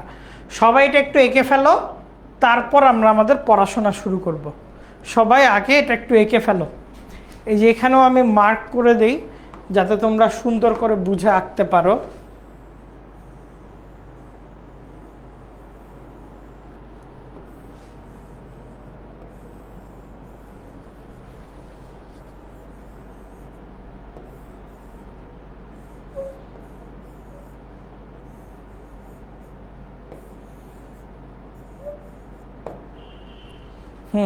নাও এঁকে ফেললে আমাকে বলো, এঁকে ফেলে আমাকে বলো ডান কিনা।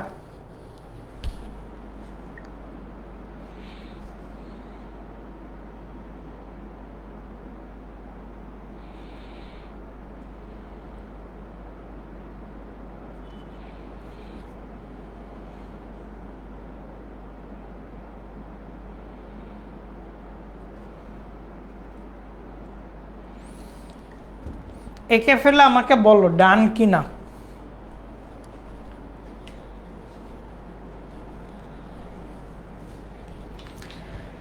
ডান ম্যাপটা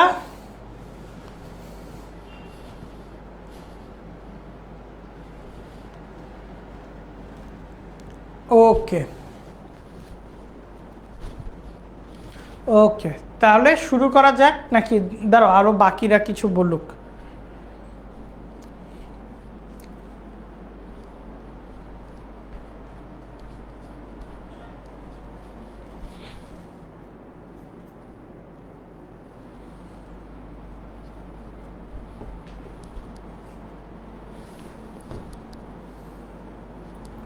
কুইক কুইক,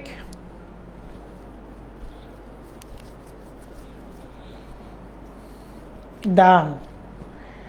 এবার আমাকে থামস রুল দুটো একটু মনে করায় দাও। ঘড়ির কাঁটার দিকে আর ঘড়ির কাঁটার বিপরীতে কোন গোলার্ধে কিভাবে ঘুরবে, এই দুইটা একটু লেখো। উত্তর গোলার্ধে কিভাবে ঘুরবে, দক্ষিণ গোলার্ধে কিভাবে ঘুরবে, কোথায় ঘড়ির কাঁটার দিকে ঘুরবে, কোথায় ঘড়ির কাঁটার বিপরীতে ঘুরবে। এই থামস রুল দুইটা একটু লিখে দেখাও। কোথায় ঘড়ির কাঁটার দিকে ঘুরবে আর কোথায় ঘড়ির কাঁটার বিপরীত দিকে ঘুরবে।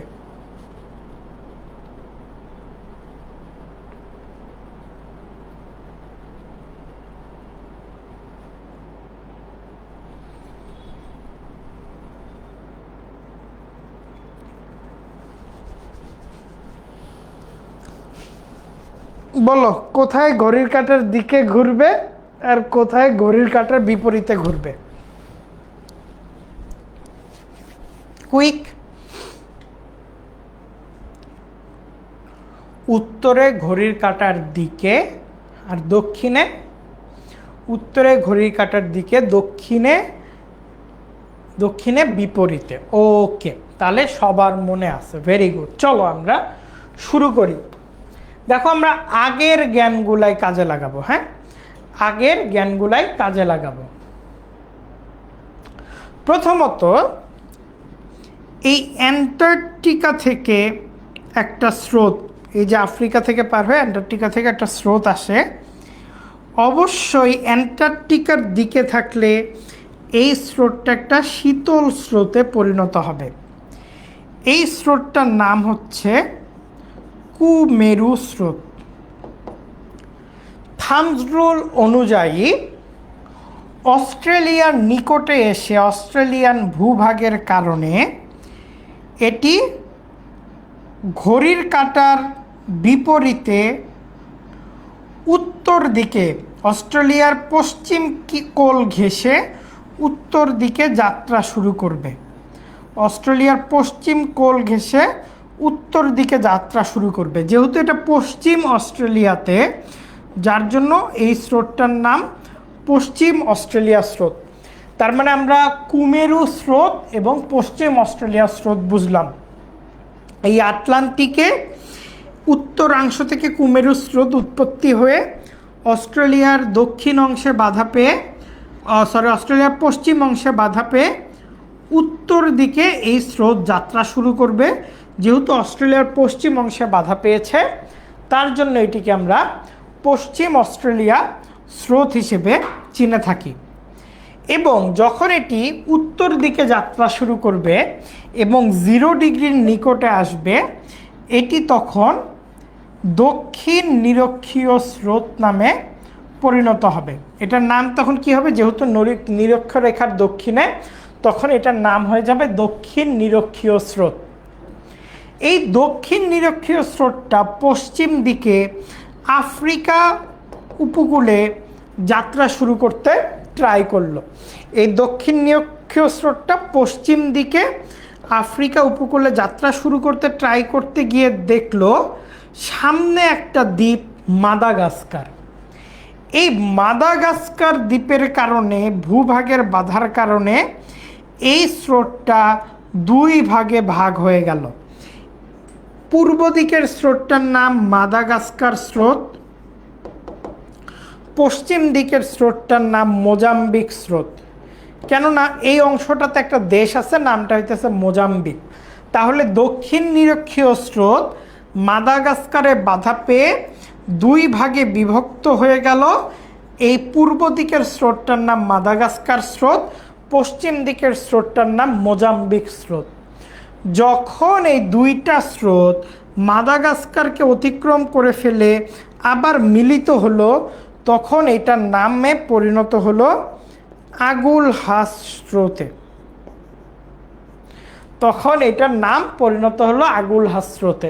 এই আগুলহাস স্রোত আবার পরবর্তীতে এই কুমেরু স্রোতের সাথে মিশে যায়। আমাকে বলো পুরো ব্যাপারটা বুঝতে পারছো কিনা? এই যে গল্পের মতো করে বললাম, এই পুরা ব্যাপারটা বুঝতে পারছো কিনা আমাকে একটু বলো।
বলো ভাইয়া, আরেকবার বুঝান। ওকে ওকে ওকে, দেখো এবার মেইনটায় যাই।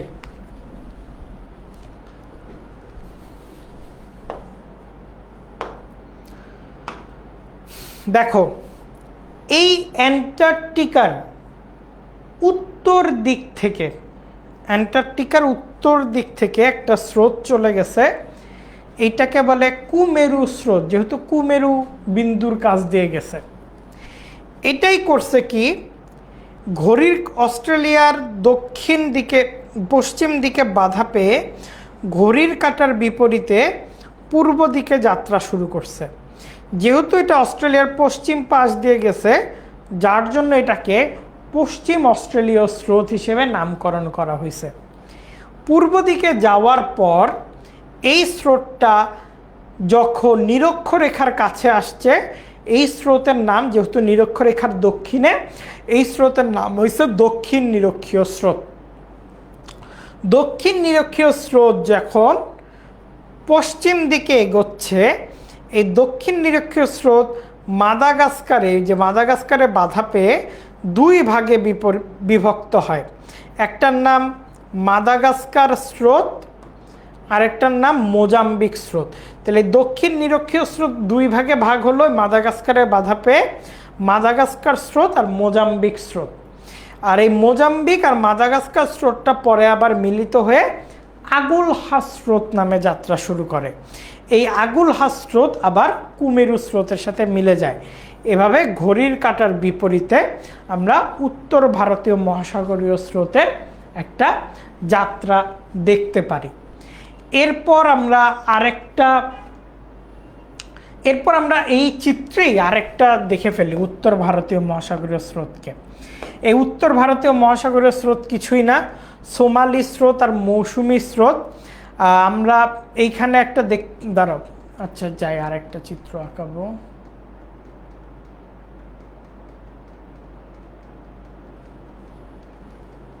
ওকে, উত্তর ভারতীয় মহাসাগরীয় স্রোতে দেখো ঠিক মাদাগাস্কারের কাছে, এই যে মাদাগাস্কারের কাছে দক্ষিণ নিরক্ষীয় স্রোতের যে শাখাটা যায়, এটার একটা অংশ আবার উত্তর দিকে বেঁকে যায়। এই উত্তর দিকে বেঁকে যাওয়া স্রোতটা এখানে সোমালিয়া অবস্থিত, যার জন্য এটা হয়ে গেছে সোমালি স্রোত।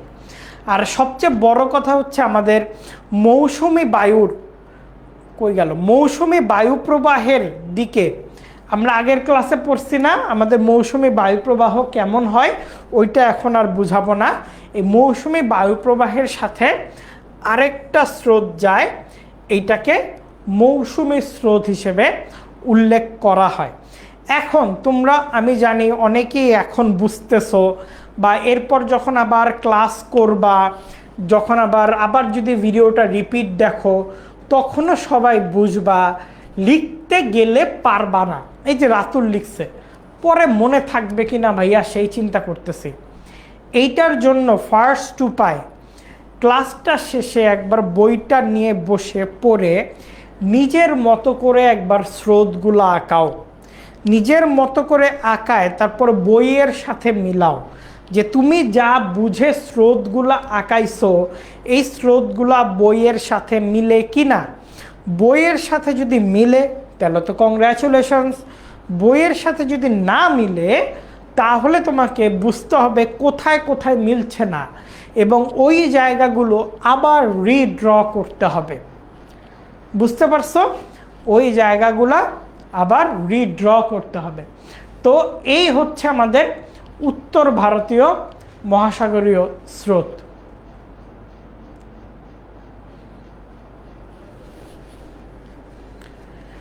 এইটা একটু এটা উত্তর তো দেখাই দিছি।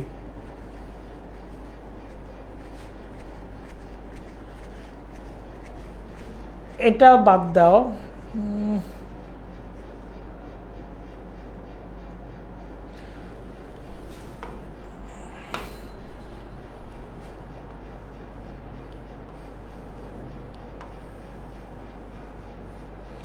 বলতো এই যে মিলিত স্রোত, এই মিলিত স্রোতের নামটা কি?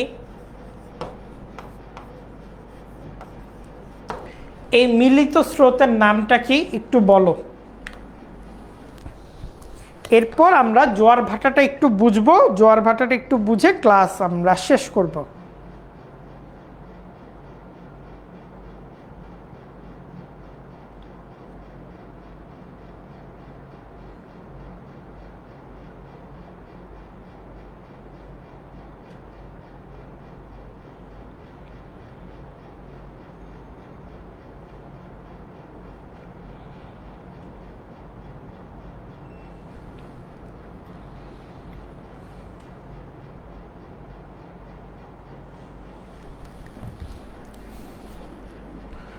ওকে, ভারতের সি বলতেছি, আগুলহা স্রোত। এইটা বলো নিচের কোনটি উষ্ণ স্রোত নয়? নিচের কোনটি উষ্ণ স্রোত নয়? এইটা বলো নিচের কোনটা উষ্ণ স্রোত নয়?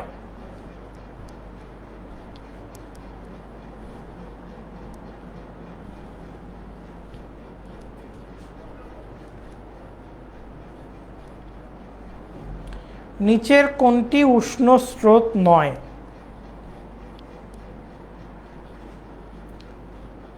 13 নাম্বারটা।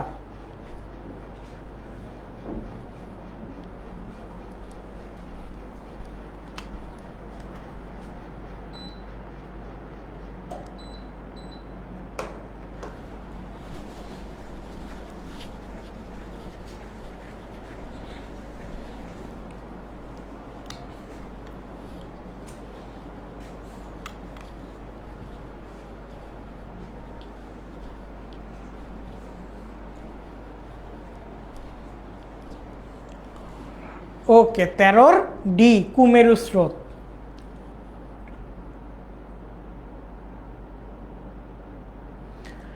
নিচের কোনটি সোমালি স্রোতের ক্ষেত্রে সঠিক? সোমালি স্রোতটা আমরা উত্তর ভারতীয় মহাসাগরীয় স্রোতে দেখছি।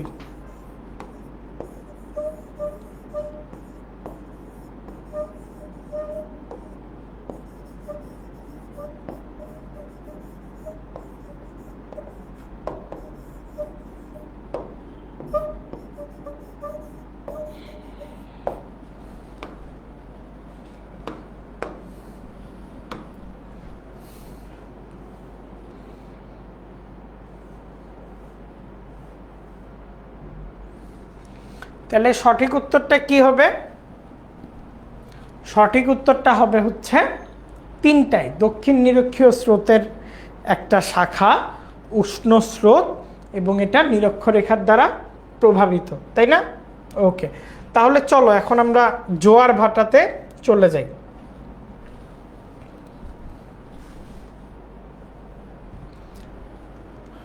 জোয়ার ভাটা জিনিসটা কি? তোমরা ছবিতে দেখতে পাচ্ছ এই অংশে একটা কাঠ দেয়া এবং একটা সাইন দেয়া। একটা টাইমে এই কাঠটা বা এই সাইনটা, পোলটা ডুবে গেছে, আরেকটা টাইমে পোল থেকে পানি অনেকখানি দূরে। এই যে আমরা দেখতে পারি সমুদ্রে কিছু সময় পানি যে বেড়ে যায়, পানি যে ফুলে ওঠে, এবং কিছু সময় পানির নিচে নেমে যায়, এই ফুলে ওঠাকে বলে জোয়ার এবং এই নেমে যাওয়াকে বলে ভাটা। তো এই ফুলে যাওয়াকে ইংরেজিতে বলে হাই টাইড এবং এই নেমে যাওয়াকে বলে লো টাইড। তো এই জিনিসটা খুবই ইম্পর্টেন্ট। প্রতিদিন পৃথিবীতে 12 ঘন্টা 26 মিনিট পর পর সমুদ্রের পানি নিয়মিত ওঠানামা করে। কত ঘন্টা? 12 ঘন্টা 26 মিনিট পর পর। ধরো এখন এখান থেকে আমরা একটা এমসিকিউ শিখে ফেলব। তাইলে তুমি আজকে রেকর্ড করলা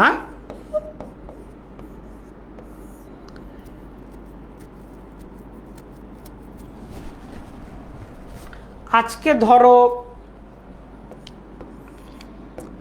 12:04 PM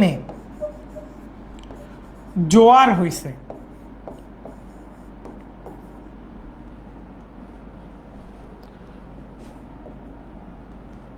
জোয়ার হইছে।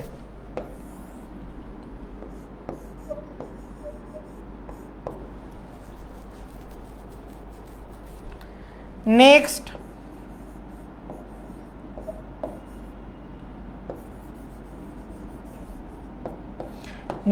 ভাটা কখন, এটা আমাকে একটু জানাও। 12:04 যদি জোয়ার হয়ে থাকে, নেক্সট ভাটা কখন?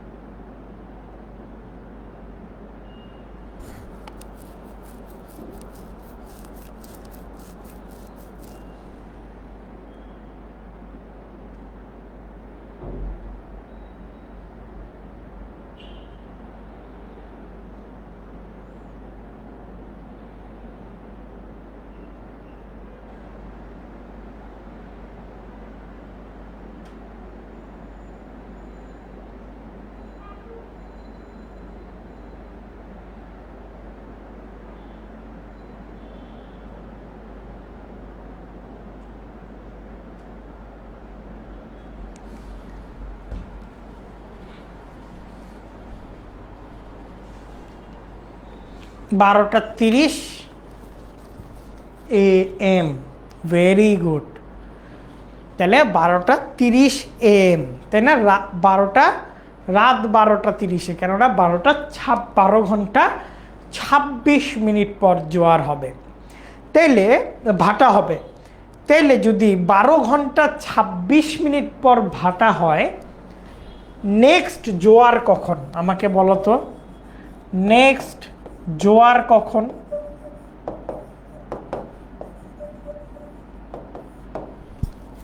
নেক্সট জোয়ার কখন হইতে পারে এটা একটু আমাকে বলো। নেক্সট জোয়ার কখন হইতে পারে? নেক্সট জোয়ার কখন হইতে পারে এটা একটু আমাকে বলো।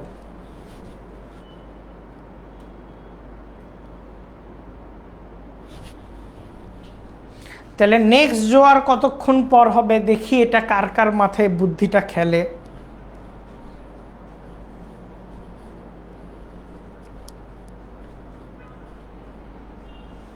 কুইক।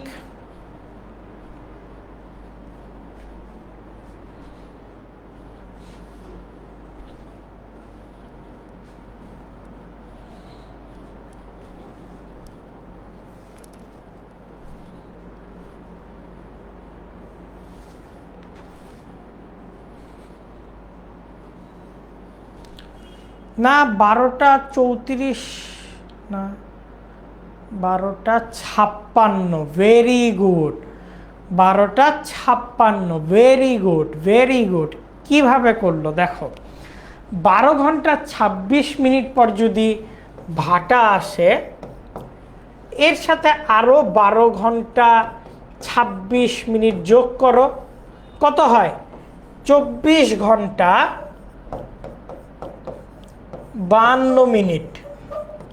তার মানে একটা জোয়ার আসার 24 ঘন্টা 52 মিনিট পর আরেকটা জোয়ার আসে।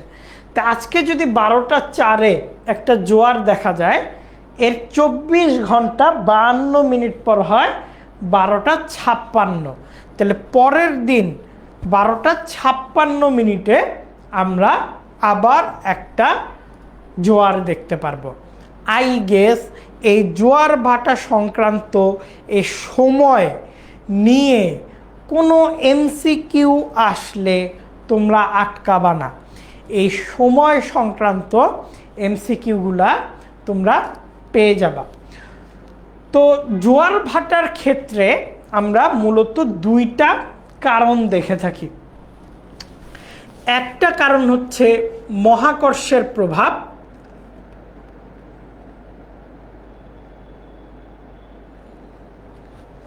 আরেকটা কারণ কি?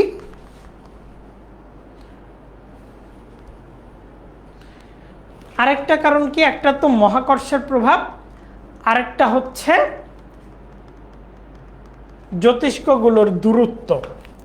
এত কিছু মানে বোঝার চেয়ে আমরা খুব সহজ ভাষায় বুঝি। হ্যাঁ দেখো, যখন এই জোয়ার ভাটা ক্ষেত্রে দুইটা প্রাইমারি কারণ দেখো।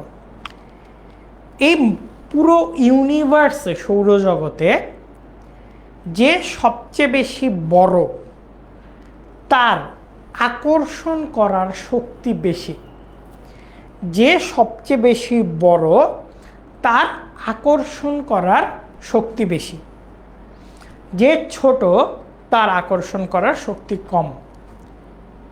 এইটা 1 number thumbs rule. Second thumbs রুলটা হচ্ছে, যে যত দূরে থাকবে সে তত কম আকর্ষণ করতে পারবে, যে যত কাছে থাকবে সে তত বেশি আকর্ষণ করতে পারবে।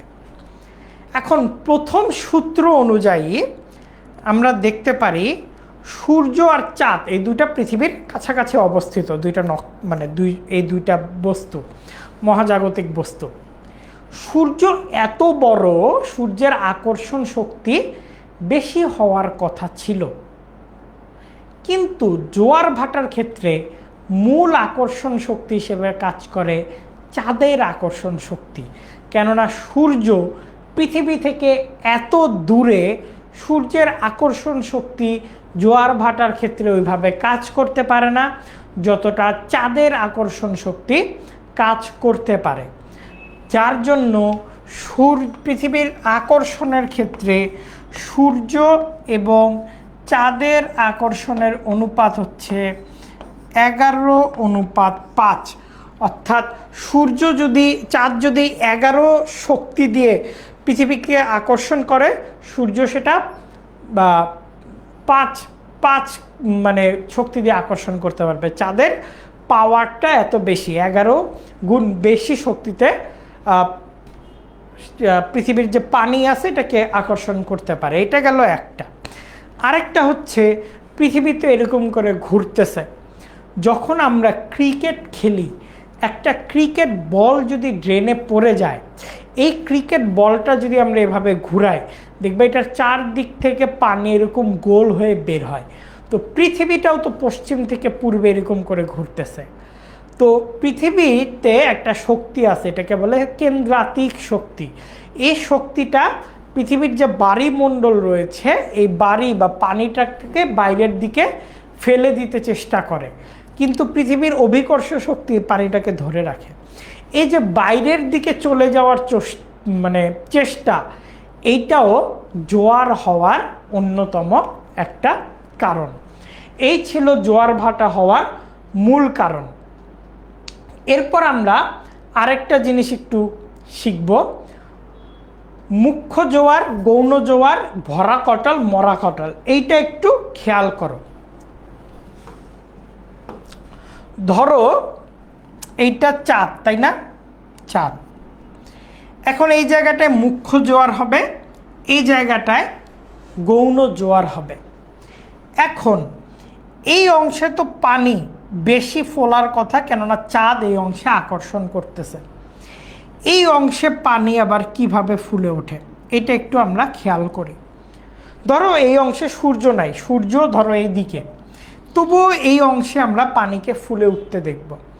কিভাবে ফুলে উঠতে দেখি, দেখো এই অংশে চাঁদের আকর্ষণের কারণে সূর্যের আকর্ষণ বেশি হচ্ছে, পানি ফুলে উঠতেছে। এখন এই আকর্ষণ বলটা চাঁদের মধ্যবিন্দু এবং সূর্যের মধ্যবিন্দুতে কাজ করে। এই সূর্যের মধ্যবিন্দু থেকে যখন চাঁদ এখানে আকর্ষণ করে, এই অংশের পানি, এই পৃথিবীর এই বিপরীত অংশের পানিও এই মধ্যবিন্দুতে চলে যেতে চেষ্টা করে, যার ফলে আশেপাশের একটা বৃহৎ অংশের পানি এই অংশে বা এই পয়েন্ট বরাবর ফুলে ওঠে। যার জন্য এই পয়েন্টেও আমরা জোয়ার দেখি, এই পয়েন্টও জোয়ার দেখি। অর্থাৎ এই অংশের পানি পৃথিবীর একদম কেন্দ্রে চলে যেতে চেষ্টা করে এবং আশেপাশের পানি এই অংশে ফুলে ওঠে, এই জায়গাটাকে ভরাট করে। আর এই অংশ তো চাঁদের কারণেই ফুলে ওঠে। তো এই ফুলে ওঠা জিনিস দুইটাকে আমরা জোয়ার বলবো। আর এই যে এই জায়গাটা, যে জায়গাটাতে পানি ওই রকম ফুলে উঠল না, পানি ওই আকর্ষিত বিন্দুর দিকে গেল, এই অংশটাকে আমরা ভাটা বলবো। তাহলে এই অংশটা হচ্ছে জোয়ার আর এই অংশগুলা হচ্ছে ভাটা। তো এই মুখ্য জোয়ার, গৌণ জোয়ার থেকে অনেক সময় প্রশ্ন আসে, অনেক সময় প্রশ্ন আসে না। তবে আমি একটা সাজেশন দিব, এই মুখ্য জোয়ার, গৌণ জোয়ারের প্রশ্ন একটা বার অন্তত 2টা বার রিডিং পড়ে গেলে এই জোয়ার ভাটা ব্যাপারটা কিন্তু তোমাদের কাছে ক্লিয়ার থাকবে। তবুও আমি একটু বলে যেতে চাই যে এইখানে আমরা অনেকগুলো সৃজনশীল দেখলাম, অনেকগুলো এমসিকিউ দেখলাম। এই সৃজনশীল এমসিকিউগুলো কিন্তু তোমাদের প্র্যাকটিস করতে হবে। এই সৃজনশীল এমসিকিউগুলো যদি তোমরা একটু প্র্যাকটিস করতে পারো, তাইলে মনে করো আমরা 3টা-4টা সৃজনশীল দিছি, এই সৃজনশীল এমসিকিউ বাগুলো যদি প্র্যাকটিস করো তাইলে মোটামুটি ক্লিয়ার হবে। খুবই সিম্পলি চিন্তা করো, সূর্য চাঁদ যেদিকে থাকবে পানি ওদিকে ফুলে উঠবে, সূর্য চাঁদ যেদিকে থাকবে পানি ওদিকে ফুলে উঠবে, কেননা চাঁদ আর সূর্য পানিকে আকর্ষণ করে। আর এই দুই পাশে হয়ে যাবে হচ্ছে, কই গেল রে বাবা,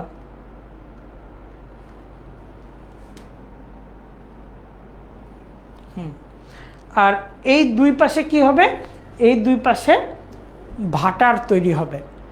এটাই হচ্ছে সিম্পল ইকুয়েশন। তো আমাদের ক্লাস একদম শেষের দিকে, যার জন্য আমাদের শেষ করতে হবে। তবে তোমাদের আমি একটা ছোট্ট হোমওয়ার্ক দেই, যদি রাজি থাকো একটু কমেন্ট সেকশনে লেখো ভাইয়া ঠিক আছে দেন, একটা ছোট্ট হোমওয়ার্ক দিব। আমি এখনই একটা পোস্ট করে দিব, তোমরা সন্ধ্যার মধ্যে ওই পোস্টের কমেন্ট বক্সে তোমরা তোমাদের এই হোমওয়ার্কটা জমা দিবা। তোমরা রাজি কিনা আমাকে একটু বলো, তোমরা রাজি কিনা আমাকে একটু বলো, তোমরা রাজি কিনা আমাকে একটু বলো। একটা ছোট্ট হোমওয়ার্ক দিই।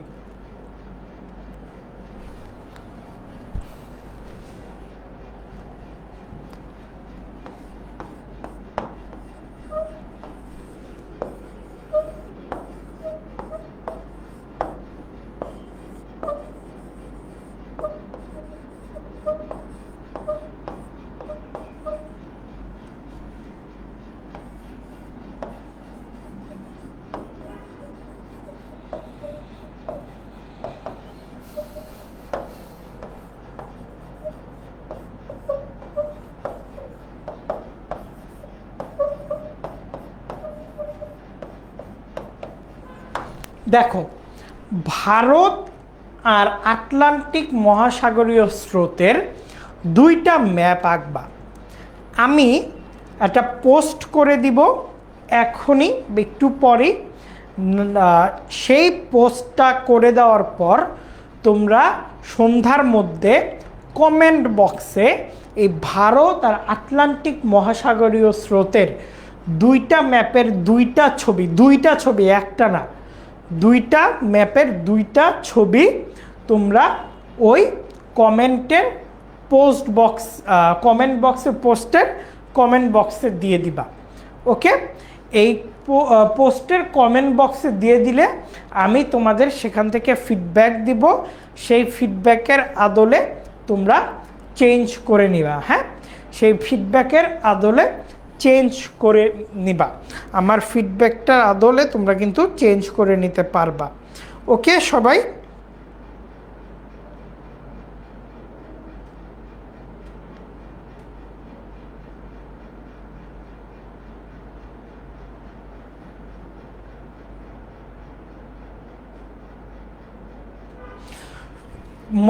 ভরা কটাল সূর্য চাঁদ যদি এক লাইনে পৃথিবীতে আকর্ষণ করে, ধরো এটা সূর্য, এটা চাঁদ, এটা পৃথিবী, তাহলে আকর্ষণটা বেশি হবে না? এটাকে বলে ভরা কটাল। আর ধরো এইটা চাঁদ, এটা পৃথিবী, আর সূর্যটা এইখানে সমকোণে, তাহলে আকর্ষণ শক্তিটা দুর্বল হবে না? এটাকে বলে মরা কটাল। তো এই জন্য আমরা একটু শুরুর দিকে একটু তাড়াহুড়া করি, কেননা শেষের দিকে তো ডিটেলসে অনেক বড় না, একটা ক্লাসে পড়ানো অনেক কঠিন হয়ে যায় এক টপিক 2-3 বার বুঝাইলে। তবে যাই হোক, তোমরা ক্লাসটা আরেকবার দেখে নিতে পারো। এবং আমাদের একটা প্লে লিস্ট আছে, এইচএসসি প্লে লিস্ট, তোমরা যদি সার্চ দাও ইউটিউবে, সে প্লে লিস্টটাও কিন্তু পেয়ে যাবে। সেখান থেকেও কিন্তু এই ফুল ক্লাসের কোনো টপিকে সমস্যা হলে সেটা দেখে নিতে পারো।